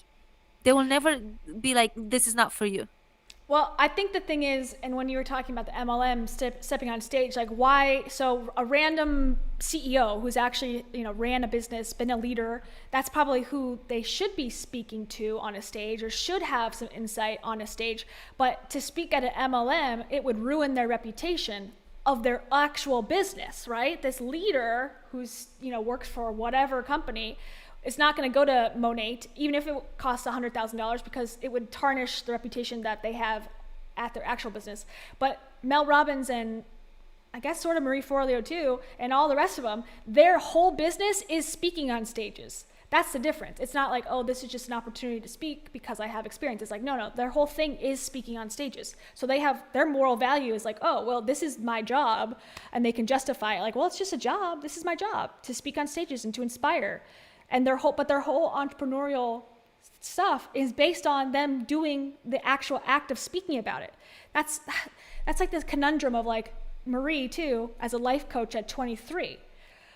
First of all, you don't have life experience. Okay, beside the point. At 23, now you're going to teach other people how to have a life coaching business. It's like you haven't even done the real thing yet. Like how much money are you making as a life coach? Probably not that much, because now she's doing a business teaching other people how to become coaches. And it's like, that's the real money. I don't know that at 23 she was already in the pyramid scheme. I think at 23 she was potentially just helping people with life, essentially life coaching. What are you teaching? Like, what are you telling people? What advice are you giving? Don't give up? I can... At 23? Yeah. I can see how when you are external to a situation, you can see a bit more clearly and potentially can give some good advice, which I'm assuming is what happened. Because, like, if you don't know what to do with your relationship and you get a relationship coach, you don't go to a therapist, because why would you? You don't want to know the truth. Sex coach. Yeah. Whatever. I can see how someone from the outside can see some things, but like, I personally would never trust these things, so I'm just a bit baffled. I would never have the money to like hire a coach in the first place, but also if I hired someone, I would want someone that I can look up to. But Marie did talk about this, and I think she was doing some stuff that were quite unethical, because she did talk about the fact that she was dressing in a certain way to appear older. She was wearing like glasses and like, suits and stuff like that to just seem like she was older. And I'm Mature. assuming she might have gone further than that, but that's probably not something that she would say, because she's, like you said, the image is very well curated, in her, everything on her history online is pretty spot on. So I don't think she would say that, but like if you're dressing up to look older, and what's to say that's the only thing you did? Yeah. Yeah. I mean, I don't know. I think we need a definition of what a life coach is generally, and what they're able to say and do, because I'm confused as to what services she was offering. And I watched one video where someone was asking, like, I'm 20 years old. Actually, let me find it. I know I keep saying that the whole show, but let me actually find this one, because it was like, I'm 20 years old and I want to be a business coach. I have no business experience. What should I do? It's like, tell this girl to stop and to not do that, because her advice that person is stupid. came to the right person, because Marie knows everything about that. And it's like, oh, let me just go on her page. Yeah, exactly. And it was just like, and she's like, well, you should give away your services for free, and then build up, proof that you've helped. It's like, where is she learning this information? That she's like, she's pulled the Rachel Hall. It's like, I've listened to so many podcasts and I just want to give advice to businesses now. It's like that. No, that's not what it should be. And that's what it is, though. I feel like all this stupid advice giving. Yeah, and that sounds exactly like what Marie would say. Shoot. Yeah, I found it. I'll show you. I will show you exactly what she said. Exactly. Hold on. Hold on to me. Okay, we gotta watch this commercial. I'm very sorry. Find a deal on kayak with Hacker Fair's. Yeah, another commercial. I hate this 2 commercial thing on YouTube now. Okay, so she's definitely like monetized. Right? I know. Well, there's some people say that even if they're not monetized, they still get ads now. Oh, YouTube. Yeah. YouTube does put ads on small channels too. I know. And this is from 2012. So quite a while ago. But okay, even in the setup of this, you can tell in 2012, she had invested in a team of people to produce this for her. She is not a video production expert, but even as a YouTuber, like she's hired people to produce this, which I think is a weird thing. I don't know why I find that so weird, that she would like think that, oh, I need to have a TV show in a studio when it just looks like this. Like, it looks nice, but it's YouTube. I don't know. Yeah. I don't think that's good advice. If she made like $1 million in like 2011, then like she definitely has the money. And she's got the money, but like, I don't know. And I guess like being a YouTuber, as we both know, can be lonely, so maybe she just didn't want to like. She's got the money, so she's like, okay. Yeah. Whatever. Okay. This is her advice. So, how to start a consulting business with no experience or credentials. I was just gonna say that it's hard to relate to people who have money. I'm like, I don't know what I would do if I had $1 million. Like, how would my set look? Yeah, I don't know.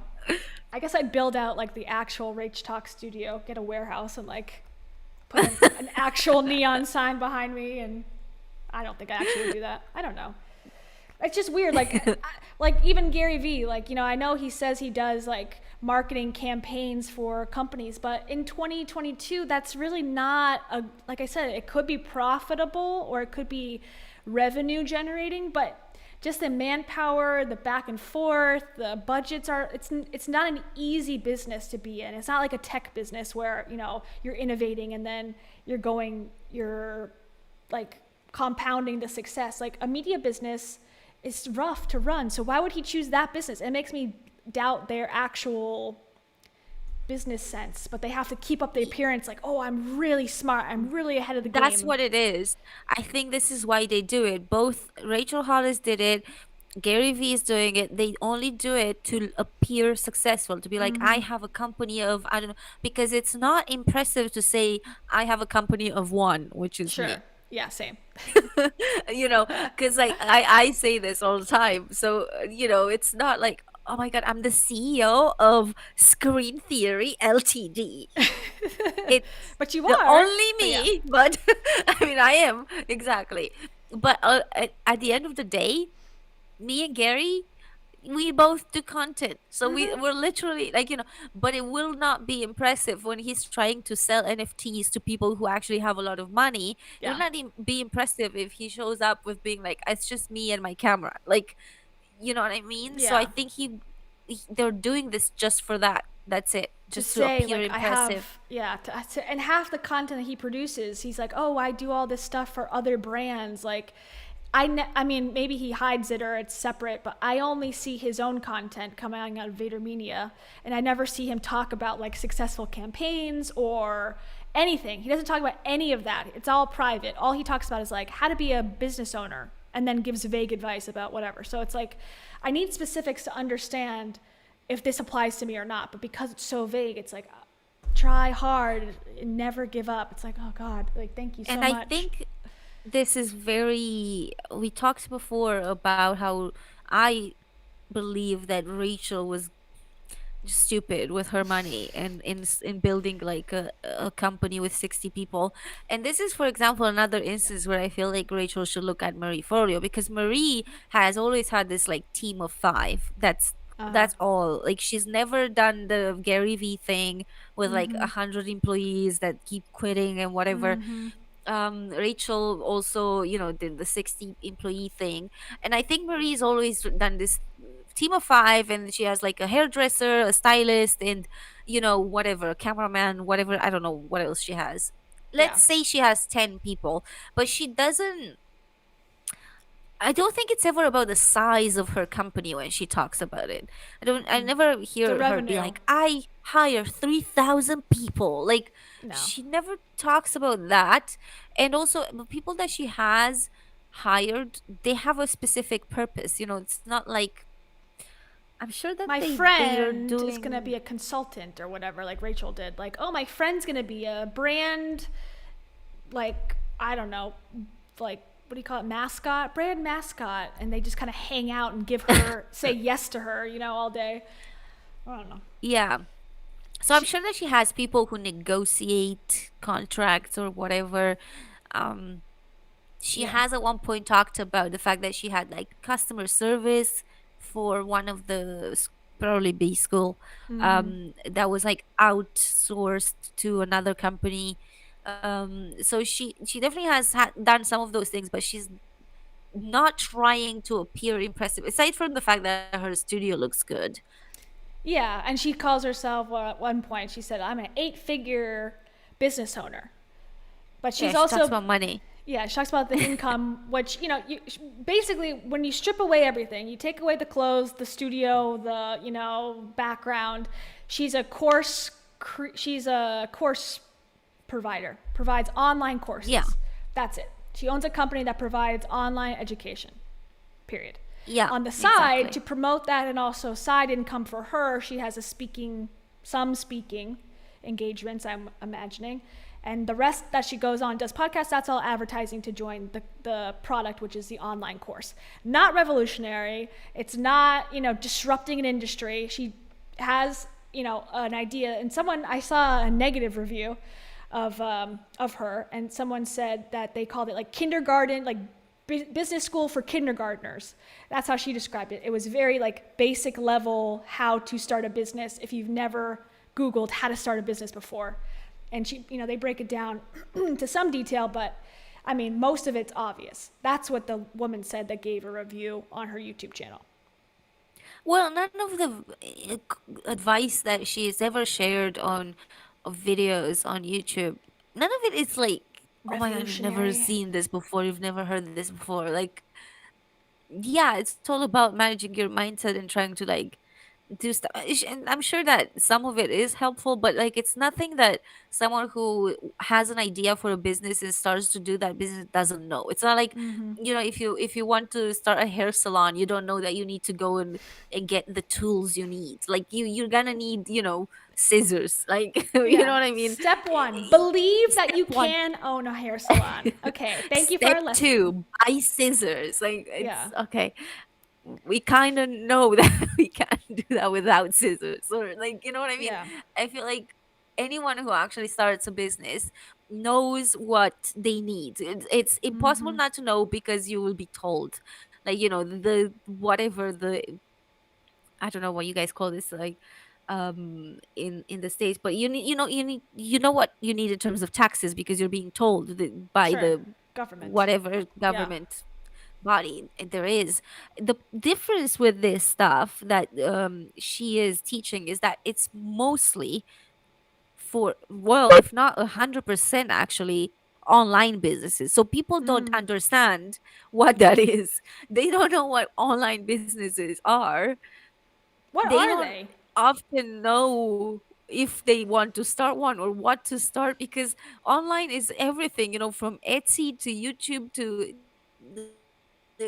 it's just everything and anything. So I think she gets away with that confusion that people have, because if Yeah. it was a real business, like a brick and mortar business, you know exactly what you need to do, because you just know you need the space, you need the tools, you need the what, you know what I mean? It's not like the problem is it's not that people don't know what to do.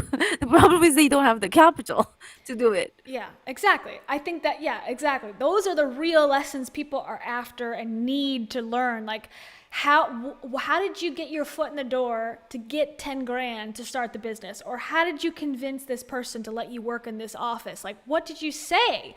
Like, what did you actually, how did you show up to the interview? What did you wear? Like, those specific details that, like, one person's story. This is the one instance where I feel like your actual experience could help me understand the context under which, I can do it for myself. Like, okay, let's say Marie, started this business online, and she took this 3-year life coaching course. And because she took the 3-year life coaching course, which cost $100,000, so I could know the context of how much she paid for this, the owner of that liked her and gave her a shout out on her platform. Therefore, starting off, she had 10 people paying $10,000. So that's how things got started. Like, that is helpful information, because it goes, okay, I am nowhere near that, or I have to create a reality in which that happens, which I have 20 things I need to put in order first. Not just like the sanitized version where it's like, find your passion and do it. Like, that's the advice these people give, and it drives me insane, because it's like, I need to know the details to understand how to do it. And they never get there. I'll tell you the problem with that. And in what you're asking, it will be oddly specific, and it will put everyone off. Of course, Because I get that. because that will mean that Marie will have to say, oh, I don't know how to do that business that you're talking about. So I can give you the specific advice from my business and what I've done for my business, but that will not necessarily apply. So once she starts talking, nobody wants to buy her product, because why would you buy it when you very quickly realize that it's garbage. just not applicable to your business and to what you're trying to start? You're not going to buy it. That's one. And the second one is that will make her unrelatable, and they can't do that. As much as they want to not be relatable, they do. Yeah. Because if they were unrelatable, nobody would buy anything from them. I know. That's the problem, though. I think it's like, and I think this is the key. It's like, don't buy their shit, but watch how they sell, and then you could actually mimic that and learn. Like, what do they actually do? These people go on all the same podcasts, they go on all the same shows. Okay, do that. Try to get on those shows would probably be your best bet. Like, email Tom Bilyeu 25 times a day would probably benefit you more than buying B School, probably. Or with Rachel, like, do your motivational rants in your car and post it, and then stand behind it, and then sell a book about your life. Like, that's what she did. Not like, be a good person and don't give up. Like, that, the advice they give is null and void. All it is following what they actually do, which is, They want to give advice that is super vague, so Yes. that nobody can ever feel like it's not for them. Yeah. So that nobody is put off from buying whatever it is that they're selling. They need to be vague, very, very vague, to be all encompassing, so that anyone on this planet wants to buy it, because it's that. Like, when it's so vague, it's applicable to you. So anytime if they started to actually give details and just be specific, you will slowly see everyone walk away because it's not interesting to them. But once you go like, it's all about your mindset, let me teach you about mindset. Everyone has a mindset, and if you just make everyone believe that their mindset is the wrong one, then suddenly you can get, because sell. it's not, you know what I mean, because it's not, it's a non issue. Yeah. It's an issue when, but that's something you have to get into in therapy. If you have some stuff that is in the background or whatever and making you self-sabotage or whatever, but that's not something that these guys can help you with, because what they're doing is trying to sell something. They don't care about your well-being, they don't care about whether or not you're healthy, and they just want to sell you their products. That's it. And you can see it with Rachel Hollis so clearly right now, because the minute that everyone turned around and they are unhappy with her, she no longer cares about that audience. Like she never cared in the first place. That's the thing. And now it's so obvious. She's like, yeah, whatever, the haters. Like, dude, these are people who bought all sorts of crap from you. She's like, well, they're not buying now, so I don't care. They're not my consumers now. They're past consumers, aka the haters. Anyways, I need to use the bathroom now, so I'm going to play this and mute myself, and I'll be back in 1 minute. Okay, once again, this is how to start a consulting business with no experience or credentials. You don't need any of those. I want to do this all day. So Express relatable. myself. The universe. There you go. Big bang.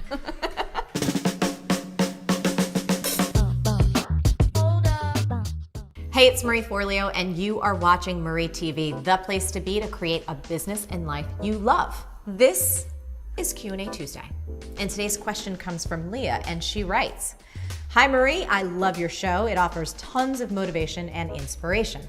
My Q is this. Say my friend, cough cough, friend, wants to become a business consultant. The problem is this friend has no experience running her own business, except through reading, watching, listening to everything she can get her hands on about the subject. She's passionate about helping business owners, and she believes she has the know-how. But so what? Does that really count for anything when she wants to offer business advice and get paid for it? With no business credentials to her name, will people really take her seriously? My friend is 20 years old and doesn't have a lot of cash on hand, if that puts things into perspective. Thanks." Leah, I love you for asking this question for your friend. And here's an answer for your friend. So many people share your dilemma about the integrity factor of teaching something that you have no real-world experience in. And you gotta know this, no matter what field you're in, whether you're starting off in business or the arts or even being a parent, we all start out at the same place, at square one, with no credentials and no experience. Doesn't matter whether you're self-taught or you've got a formal degree. Until you get out there and start getting real results for people, I agree, you haven't earned the right to be taken seriously, at least not yet. As for your know-how, it absolutely counts for something. But does it qualify you to charge money? Not until you take that know-how and turn it into results for real clients. Those are your real credentials. What earns you the right to be taken seriously and to charge for your expertise is getting people results. You've got to get your hands dirty and actually do the work. As Einstein said, and yes, it's a tweetable. I confirm that this was Einstein's quote. I looked this up earlier.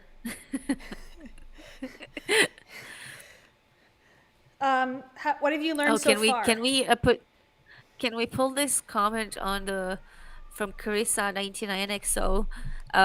Can get her to work well for us to hear her speak, but the water bottle is totally mic'd. I drank one sip of water this whole entire show, and I tried to back away, but for some reason, like, it just makes us sound like a bird. I don't get it. Here, I'll drink it. I'm sorry. Do I sound better though? Are we equally mic'd? Please let us know now. I think we are. I have not seen any complaints. Sending so much love and light to you, no name. So much love and light. So much love and light.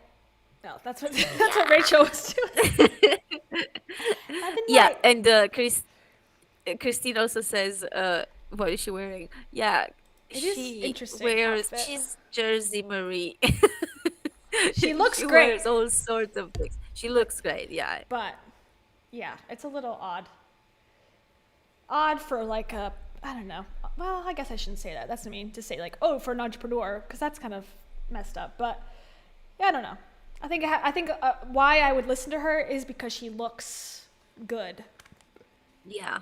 Which is So not- in this segment, she talks about somebody sent her a cue, how to start whatever without credentials, and and what she said is actually quite good. Basically, she said we all start somewhere, and we all start without credentials, and you haven't yet earned the right to whatever. So you have to first work your ass off. Fair enough. Yeah, you do. Yes, I agree. But, well, she talks about this part now. Like, okay, what she suggests is you give away your services for free to give up a track record. But how about you say, like, well, why don't you go to, why don't you, I don't know if it's go to school, but why don't you run your own business first, unrelated, and then you have the right to give business advice, would be my advice. Like, you can't give advice about how to run a business. You've never done it. So how do you know what their needs are? Yeah, I personally have a huge problem with working for free because having worked in TV, Same. I am sick and tired of industries that are creative, taking advantage of creative people who are trying to get, who are trying to get into the industry or who are like at the beginning of their career and they're just making them work for free. Like this has happened a number of times and they constantly just say you're gonna get exposure, and it's happened to me and I get triggered and I'm like, Same. no, I hate that. Don't ever work for free. Even if you don't have experience, your time is what they should be paying for. I don't care that you have no experience. They should care that you have no experience, and they should be like, okay, we should probably not give her the most important projects we have or something, Yeah. But at the end of the day, you're still a person who has some capacity to work in some way. So don't work for free. That's a scam. And don't pay for business courses. That's also a scam. Yeah, unless you're going like taking them at a, university. But there's even classes online you can take for free. Like Harvard's got a whole bunch of online classes you can take, and other ones too, I'm sure. But about the free thing, as a videographer, I 100% agree, and it's happened to me even recently. I had a friend, quote unquote, former friend, acquaintance, friendly person in my life who would recommend me people or refer people to me all the time, and all of them would come to me and go, I can't pay you for the first one, but like I have so much work after the first. I'm like, what are you talking about? Like, I cannot work on this. It's going to take me 20 hours to produce this. I'm not like 15 anymore. Like, like I can't, I have to feed myself. I have to house myself. Like, even though I have help, it doesn't matter. It's not fair to be like, oh, well, like he told me that you've done free things in the past. It's like, then you get into this thing where you're always working for free because someone heard that you worked for free. And then you get into this whole thing where it's like all the networking and exposure I got only made my job harder now because everyone sees me as like, oh, the cheap girl, oh, the free girl. Like, yeah, I'll hire her. It's like, no. It's so much harder to go from free to paying, free to fee. I've heard that, as a option, like, oh, do it for free first, and then, but for me, it's never worked out personally. So I think that's shit For advice. me neither. And none of the companies that I worked for free have ever given me a job. Yeah, same.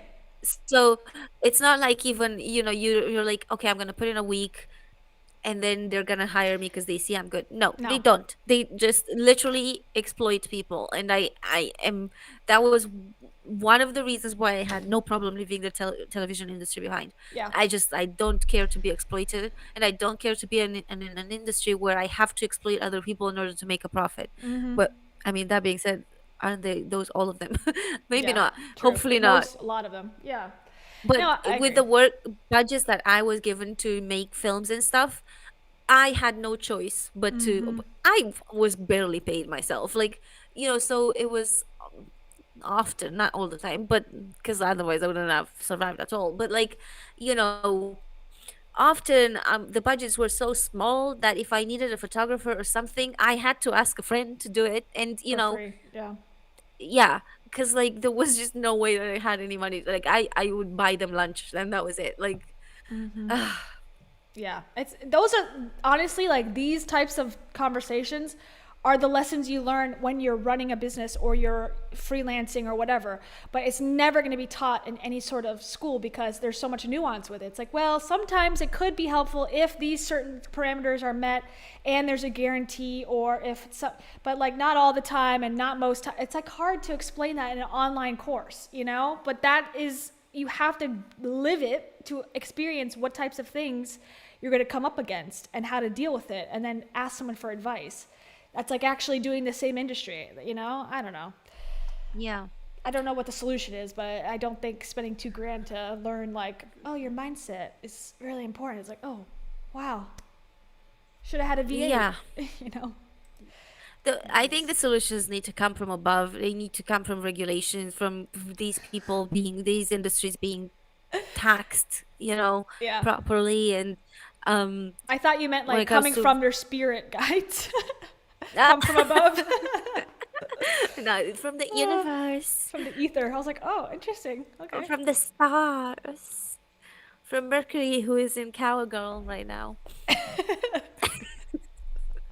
Mercury is in reverse cowgirl right now, I think. Yeah. Yeah. That's funny. Do you want to finish this one, or should I go back to the Gary Vee episode? Yeah, let's go back to Gary. Okay. Okay. This That's is a lot boring. more entertaining. I love the outfit, but bored of the content. Okay. He looks so engaged right now. He's so engaged. Okay. The first one is called "Make Every Man Want You" or "Make Yours Want You More." How to be so irresistible you're Okay, wait. She's talking about her first book. Okay, we're gonna go back Yeah. just a little bit just to catch myself up. What? The first one is called "Make Every Man Want You" or "Make Yours Want You More." How to be so irresistible you'll barely keep from dating yourself. It was funny. It's in a 16 long languages, title. but after I So self-published this is it, really your coming out party this in is your way. in a big way. Yeah. So this baby. And when did this come out? This came out on Tuesday. We just you. got named Apple's one of their best books of September and their most recommended listen or download from the audio version. Did you read? Yes. You did the reading. Of course I Did did. you go off script or you kept it straight? You know, there's parts in there. I have a character named Jersey Marie because I'm from Jersey, and she gets real rough. And it's so you we turned go. into Jersey Marie? Oh, of course, for the love that. Jersey Marie parts. Before we go into questions, we're about to. Yeah. 2 State of the Union things that have your attention Yep. in culture. Okay. It could be. Yep. Yep. Go. Two State of the Union Please. things. I think people are starving for joy. Starving for joy. Like whenever I've done anything on social lately, which by the way, I just want to give a shout out to your team because I'm working with your team who's coming around with me on tour. We're having so much goddamn fun, and I've never This is been the able document over create thing with the Vayner Oh, Talent people. yeah, but so I am naturally goofy in life. So Yes. yesterday I'm in Orlando. I'm dancing in the bookstore in the airport because that's how I really am. I am not performing. Because you saw your book in there. Bullshit. Yeah. And then I sold it to a woman saw me and she was like, "What's this book?" And I said, "It's an amazing book. You should get it." And she's like, "I will buy it right now." I'm like, hand to hand. Did you combat tell her? book Did you sales. tell her that it was you? Yes. Because I've sold my book in Hudson News, Yes. acting as if it wasn't me. I need to try that on our next. Oh my God, Gary is so smart. Wow.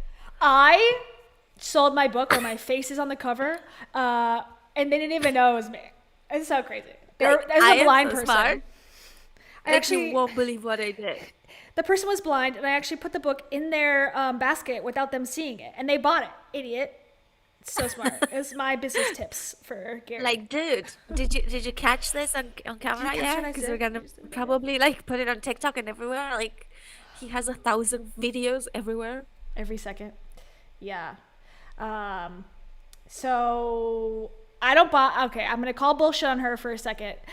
I hate when people do that, when they say like, this is me like every day. Like I'm just so random and crazy. Like I just dance like everywhere. I just like dance like for like, I just do it. Marie Like, does that. It's very cringe. Yeah. it's like I get it. Because I've been behind the camera a lot, you know, in my career where I have to film these moments almost every time I've ever filmed anything that like seems genuine or is some sort of B-roll, it's always staged. Almost every time, it's like, okay, guys, can you like pretend to like each other and like just do something like color and the lines right there? Okay, great, and you're getting it. It's like all bullshit. It's like, okay, how about you go to the bookstore? I'm gonna be outside with the camera and like look at your book and just like do a little dance. Like it's all bullshit. To be like, oh, I'm just totally like this way all the time. I just don't buy it. The cameras are there. Oh my God, who did you work with? Yeah. We should expose them. No, not yet. Give me some space in between because I don't want them to retract my paycheck that they've given me. Did you have to sign NDAs? What's Sometimes, going on? sometimes I have, but I have to go check. I have them all saved. No one this big, no one in this space, but people who want to be like these people, that like love these people and like idolize them. I've worked with some of them, like I would say like the Z level people who want to be at the A level, and they're starting, and it's even crazier because they're like small time.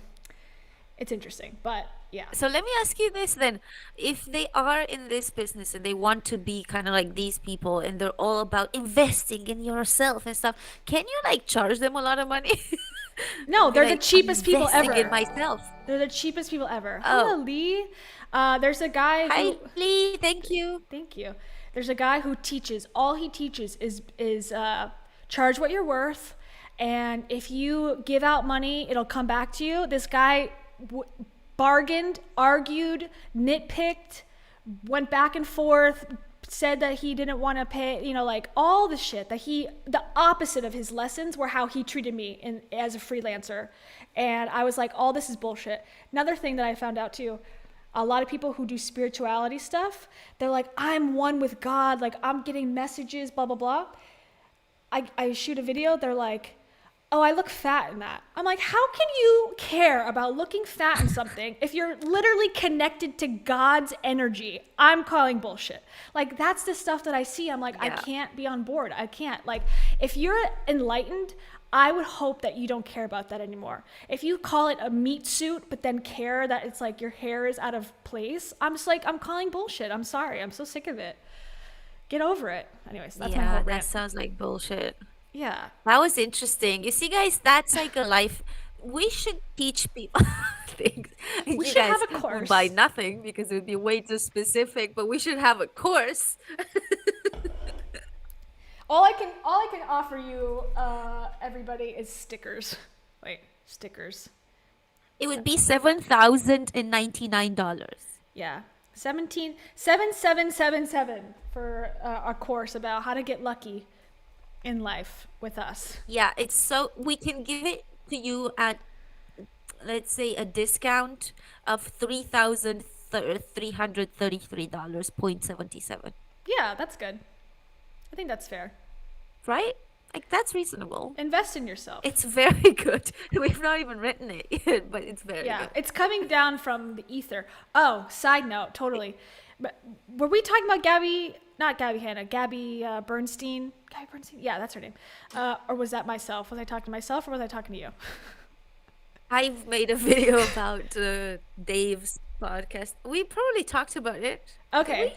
So remember, at one point, I knew that she had said that her book, one of her books, was not written by her, but it had been downloaded into her brain from like her spirit or whatever, and I found the clip. So eventually we can, if we do a Gabby Bernstein episode, which we should, I have the clip now in my possession. So it is true. I didn't make that up. I will tell you, she's not the first one to come up with this. There's been like writers and poets that have talked about this dédoublement. There's like famous poets that I've studied that have talked about how they think that, you know, they have to write, that it's something that just comes to them, and they're just the pen that writes it down and stuff like that. So this is an idea that is it's as old as literature. So it's not even new.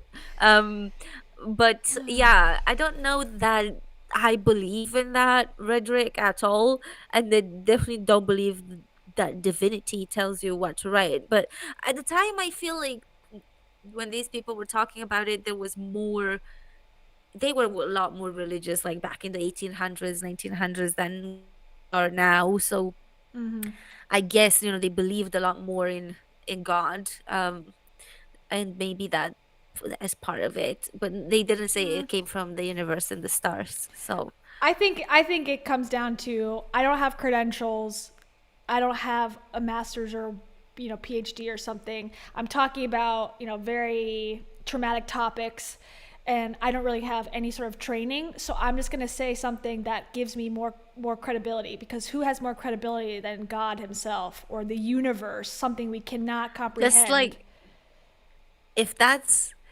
what what you need for credibility, I'm sorry, but what? What? That's crazy to me.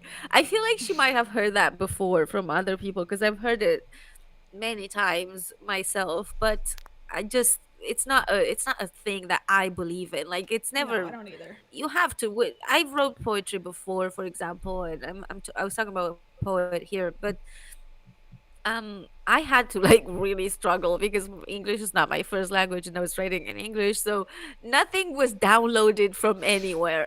Like, I had to Well, you weren't work really connected. hard on my words. You weren't plugged in to the spiritual Wi-Fi that you need to, or the Bluetooth.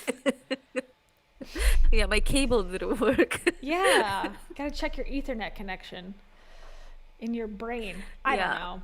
It's all garbage in my opinion, and I don't hate to say that. I used to hate to say that because I was like, I'm hurting someone's feelings, and I probably am, but the audacity of people, and that's where I come from too. It's like the audacity of someone to say, you were selected by God to receive information that you can profit from, and somehow you are a better person than other people who don't get these messages, bothers me, rubs me the wrong way. It's just like, who do you think you are? We're all on the same earth. We all have the same limitations in the sense of like time, and we have, similar-ish, but well, not all of us, but like, you have a body that looks, human. It's like, other than that, like now you're going to elevate yourself to now you're above everyone else because you're getting messages from beyond, or you're even like psychics, people. I hate that. I don't hate them as people, but I hate what they do, because it's just manipulative. It's not true. Prove it and I'll believe it. But they don't. They can't prove it. They can't. Yeah. And this reminded me, like, God, kings, as we know now, they're just human beings. Yep. Well, back in the day, people believed that they were godly. They were like an extinct, not an extinction. What's the word? Oh gosh, I can't find the word. An extension of God. So people believed that kings and like, like, I don't know how to translate this in English, cavaliers or something, whatever you call them. I don't know what you call them, but they thought they were godly.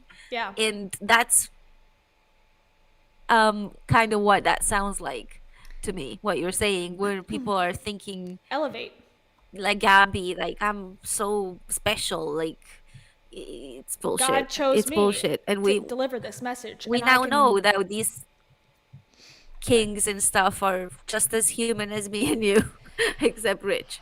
I think, richer and better in all ways. I think I really think this is a theory. I don't know. It's probably already. Divine is telling me right now that I need to pop on here and tell you this. I think people are a lot of times degraded below humans or elevated to godly status. That happens on both sides. And what I mean by that is, like, people like us, you and everyone watching, are human beings, but we're also consumers. So it drops us below human, So you can manipulate a consumer. You can take advantage of a consumer. It doesn't feel like you're hurting a person because you call them like a consumer. It's a consumer person, or it's a worker, an employee. It takes, different names for a human being, and it kind of like gives it a little less humanness. And then the same thing goes, so that's like how you can think of people as lesser than, or refugee, or whatever you want to say to make that person seem less like someone who has a family, who has emotions and feelings. And then on the opposite side, someone like Gabby saying, I'm a channeler, I'm intuitive, I speak the word of God, I speak the universal language, whatever. And it's like, no, those two people are exactly the same. They have all the same things going on. And it's like, but we lie to ourselves, or people lie to other people to try to make it seem like there's all these different levels of humanity. And there's not. At the end of the day, there's not, really. Stripping everything away. But that is profitable to them, because once you reduce people to something below you, then they can look up to you, and then once they look up to you, you can sell them products. And if you reduce them to the consumer world, that means they have some capital to buy things that you sell with. I agree. I totally agree. Anyways, and that, followers, like we're calling people online followers. It's like, it takes away the fact that, you're hurting real people potentially, or inspiring real people, either side of it. Anyways, that's my philosophical rant for the day. Let's hear more Gary V talk to us about how great his book was. Like, don't worry, he's gonna bring us down to earth right now. He's getting divine interventions from somewhere. Oh, for sure. Because I feel like it's big. Because I love the merit of selling. Yeah. I was like, okay, if the person thinks it's me, they're gonna feel guilty to buy it. Yep. I have to see if I can sell this as a customer, like as just a human. It was pretty funny. I'm gonna go And the guy incognito. destroyed my name. He's like, "What kind of fucking name is that?" I'm like, "Oh man." Yeah. So I'm like, "He's super smart." But you should get it. And did he get it? Yeah, he did. Because I could sell anything. That's what I do well. Well, I can sell anything. Oh my god! I hate him. Wow, can you see how ugly he is? Inside. In and out, like. I didn't say that. You did. I'm just thinking of his girlfriend. She's gorgeous. How is she into this guy? Because he's so ugly. Cam, she has a tragic story. She was 10 pounds heavier than she is now, and she made a whole ass No YouTube way. video about it, okay? She struggled. Yeah. So she relates to Gary. Like the very, very fat Gary, or what exactly is happening here? No, she's gone through a lot. She had to live her life as a 10-pound heavier than perfect person. Oh my so she understands the gosh. struggle. Oh wow. Yeah, I cannot imagine liking him as a man. Can you imagine that? Look at him. Look at him. I know. He's gone downhill, I feel like, at least in his message. I mean, maybe I'm just more woke than I was before. I used to like his stuff. I used to watch him a lot. But I never thought he was cute, physically. But, But even when he talks, he opens Yeah. his mouth and I want to puke. I'm like, Yeah. ugh, he's got a weird... get out, get away from me. Yeah. Now that I can see it, I'm I like, cannot oh. imagine. Yeah. Imagine being just in bed with him, ew, I disgusting. gotta hustle. Oh. And she's gorgeous. I'm not saying that she has an incentive to be with him, but she's gorgeous and he's not quite, I'm sure Yeah. there's other things that people like in people. Yeah. Other than maybe attraction is not. You're like, I'm sure there's important. something else other people like in others, but, my one requirement is hot. Well, I mean, I can't get past that. It needs to be hot. I need to at least find them hot, Yeah. and then we can discuss personality. I'm not gonna if personality is first, but they're I'm not attracted to them. That's a no Doesn't go matter. for me. I'm So- afraid the hot thing comes first. So you're not going to go on Love is Blind, Romanian edition? I mean, the thing is, they pick them pretty hot. Yeah, true. I mean, most people on the show are good looking, I would say, for the most part.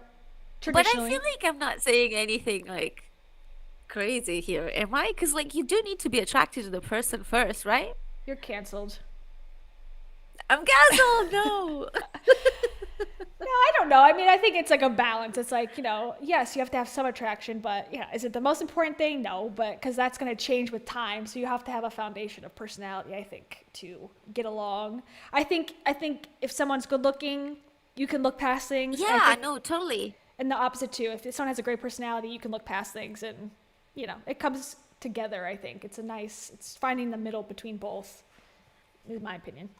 But no, it's important. Yes, you need to find some physical attraction. But I think. I've met a lot of Yeah, because I've met a lot of men with good personalities that were not attractive to me at all, regardless of how amazing their personality was. Yeah. Sometimes you just have Not a to say feeling. that Gary has a personality that is attractive, because I don't think he's got that either. Yeah, he's not my type. That's what I'll say. either side. Yeah. Yeah. Okay. Anyways, let's move on. Let's move on. Before we both get canceled again. Okay. Here And we we should probably stop before we hit 3 hours. go. Okay. Well, this will be our last video, and then we'll kind of do a summary at the end. We got to look at our bingo sheet too. Okay. Yeah. Let's do this. Okay. Quick. Well, I'll tell you this. The first Okay. time I walked into Barnes & Noble on Tuesday when it came out, and we did this amazing video, but this guy was like totally didn't know what to make of me. And I'm like, you should get this book. And he's like, no, I don't need anything in my life. And I was like, all right, fine. I'll get the next one. Anyway, so I think people are starving for joy. Understood. Starving Makes sense. for like some I got it. example of exuberance. I got it. And I think the second thing, I think people understands. have to still pay really close attention to how much they're consuming versus creating. Understood. So I give people a mantra: create before you consume. Social's He's so amazing, smart. all that stuff. There's a lot of info gets it, coming yep. at us. But if people don't shift that ratio, You know, that's so obviously something I'm passionate about, which is what's led me to deeply spending a lot of Oh, time wow. on parenting and insecurity. Yep. Because that's why people aren't creating. Yep. They're worried about how they look. They're worried about a Parenting and comment. insecurity? They're worried about so much. Which is bullshit. I mean, we're going to be, here's the thing I said on tour the other night. I was like, we're all going to be dead in 100 years or less. We're going to be powder. You have to stop giving a fuck what other I'm people really, think. really focused on being 144. So I'm trying to. Do you think, I don't. seriously, Oh my I God. was just going to say. No way. No way. I I'm do aiming for think. I 120, do think. by the way. I do think kids that are under 15 Yeah. have scary numbers in their future. In terms of longevity? Yeah. Yeah. I think I'm real pissed. If you're 14 right now, I'm super envious. Yeah. Because I think $150 is not out of the question. I agree. I'm Which shooting for sucks. 120 personally. What are you shooting for? For real? Is it 100, because I think we're far Yeah. like we don't get the full benefits of all the technology and science advancements Yeah. at our not, we're not 25, you and I. So like Yeah. I think 120, I just don't think there's enough time. Okay, anyways, they're going to discuss. This seems to be a thing that rich self-help people love to talk about, is what age they want to die at. That's a popular conversation topic that Tom That's Bilyeu because they're talks approaching about. death. The way Yeah, all the other sorry. things, Whoop. Okay. Yeah, They're that's getting there.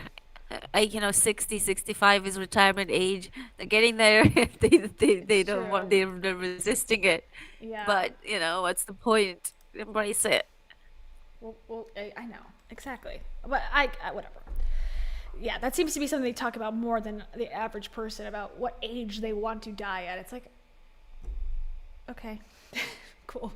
Yeah. Anyway, oh, bingo. That's what I'm doing. I was like, what? Should we? Yeah, we should. We shall. We shall. So the comments are popping. press 137. Money makes up for a lot of optical deficits. That is probably why. That is probably true. why. Yeah, that is true. Yeah, funny and audacious when he was young and struggling. Now he's smug and irritating. That seems to happen over time, right?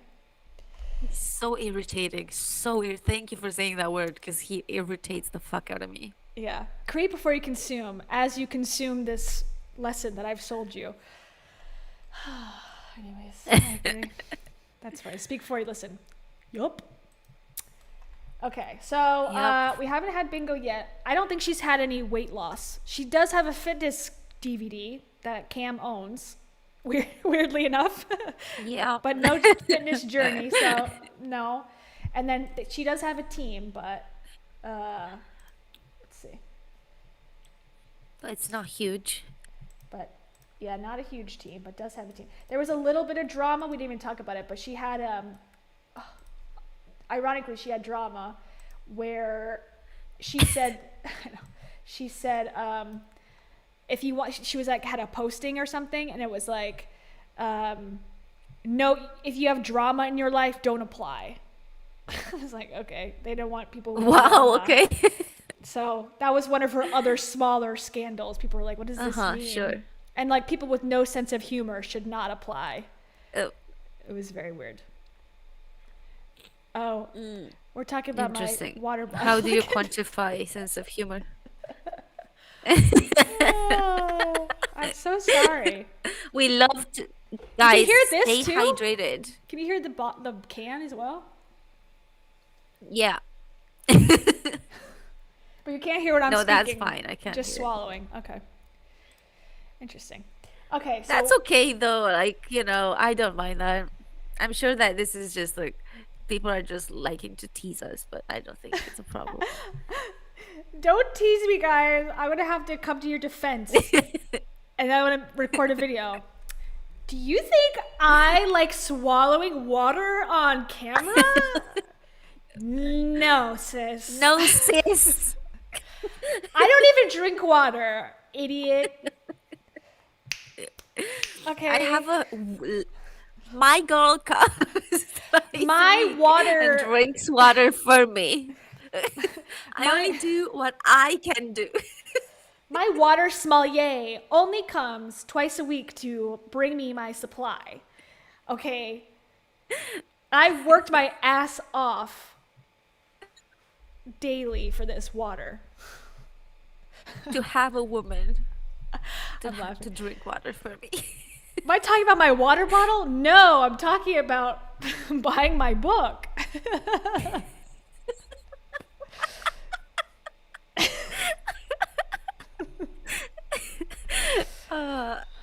Yeah. I need to have a child come out right now and start asking me for attention. Like, no, I'm speaking about something. Yeah. I'll be the child. Okay. I'm hungry. No, Cam, I'm telling everyone, these wonderful people at home, how I drink this water bottle. Only 18 or only H2O. 2 stinking O's.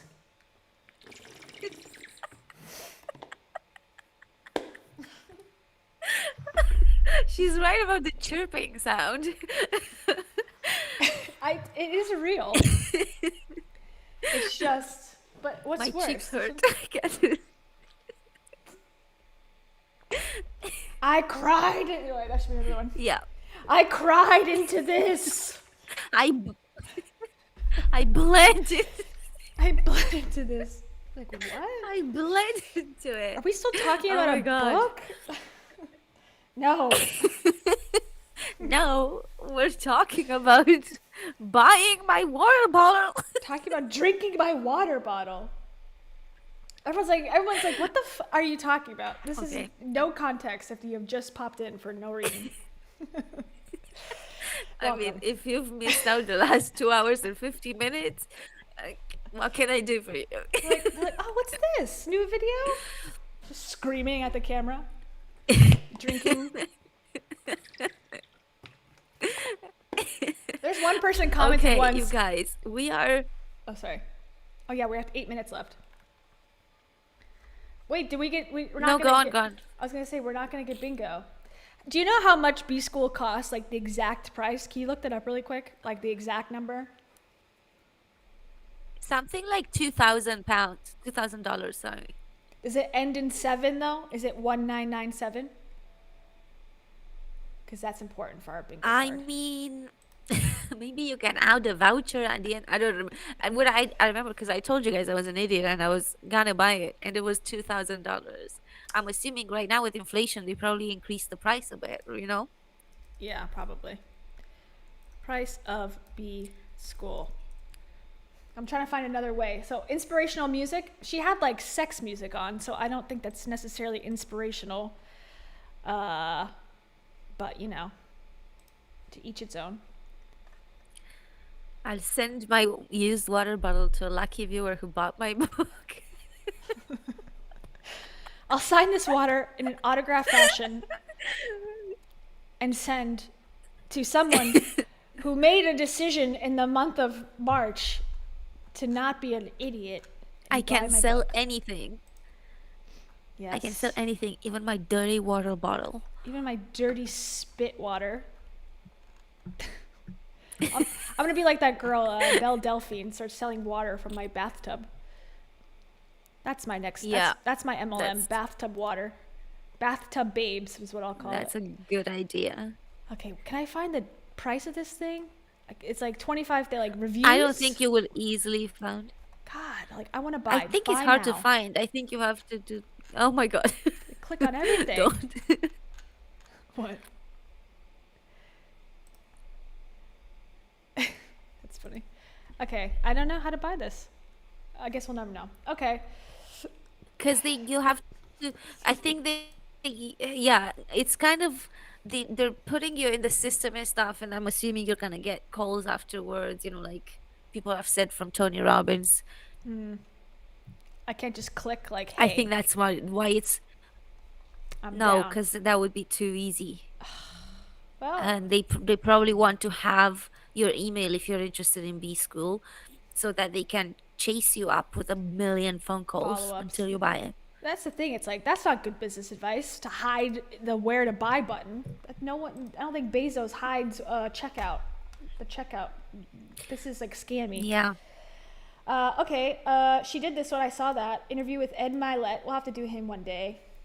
Oh yeah. She does have a signature as her logo because she signs the thing at the bottom of all Yeah, her she's posts. Marie TV as well.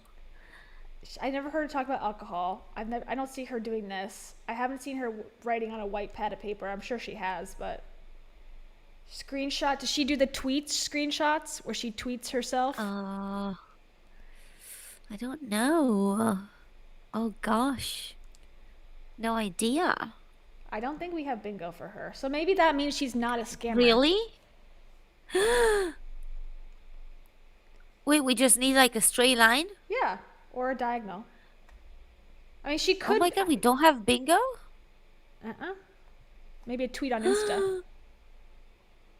Well, she's definitely spoken on Insta. But if she screenshot her own tweets like Dave did. Let me look through this. Okay. Okay, does this count? You see? As a white page? No. Nope.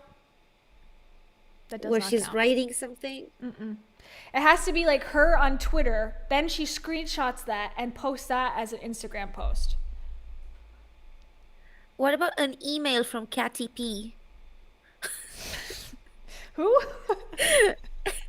I don't know. Someone who says that starting the right business has been life-changing. Testimonials, I guess. Nope. Hold on. We need to find a tweet.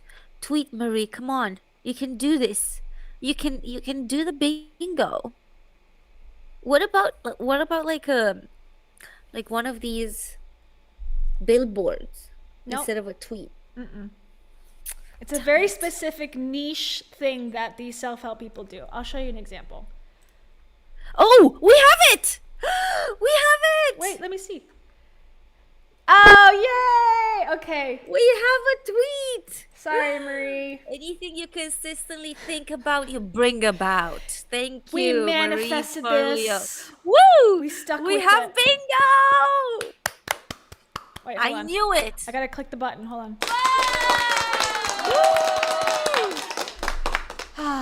We did it, Yes. everybody. Whew. That almost We didn't did happen. it. We That was did it. so close.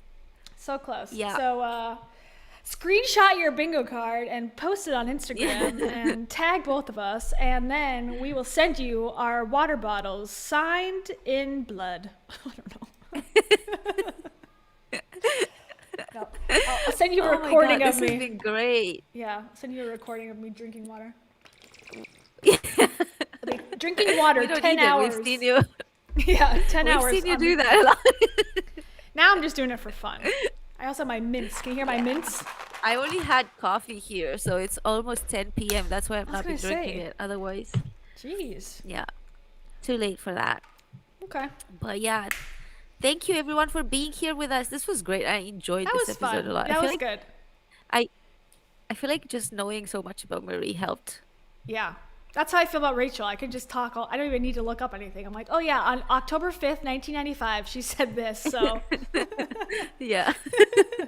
it helps a lot. Well, cool. Well, yeah. Yeah. Let us know in the future what other people you want to talk about. We're open. We can play bingo. And if you have any suggestions for the squares too, let us know. We'll make a community post and we can go from there. Yeah. Okay. Well, that will be today's episode of Yes. Cringe-Fluencers. See you next and we Thursday. shall see you next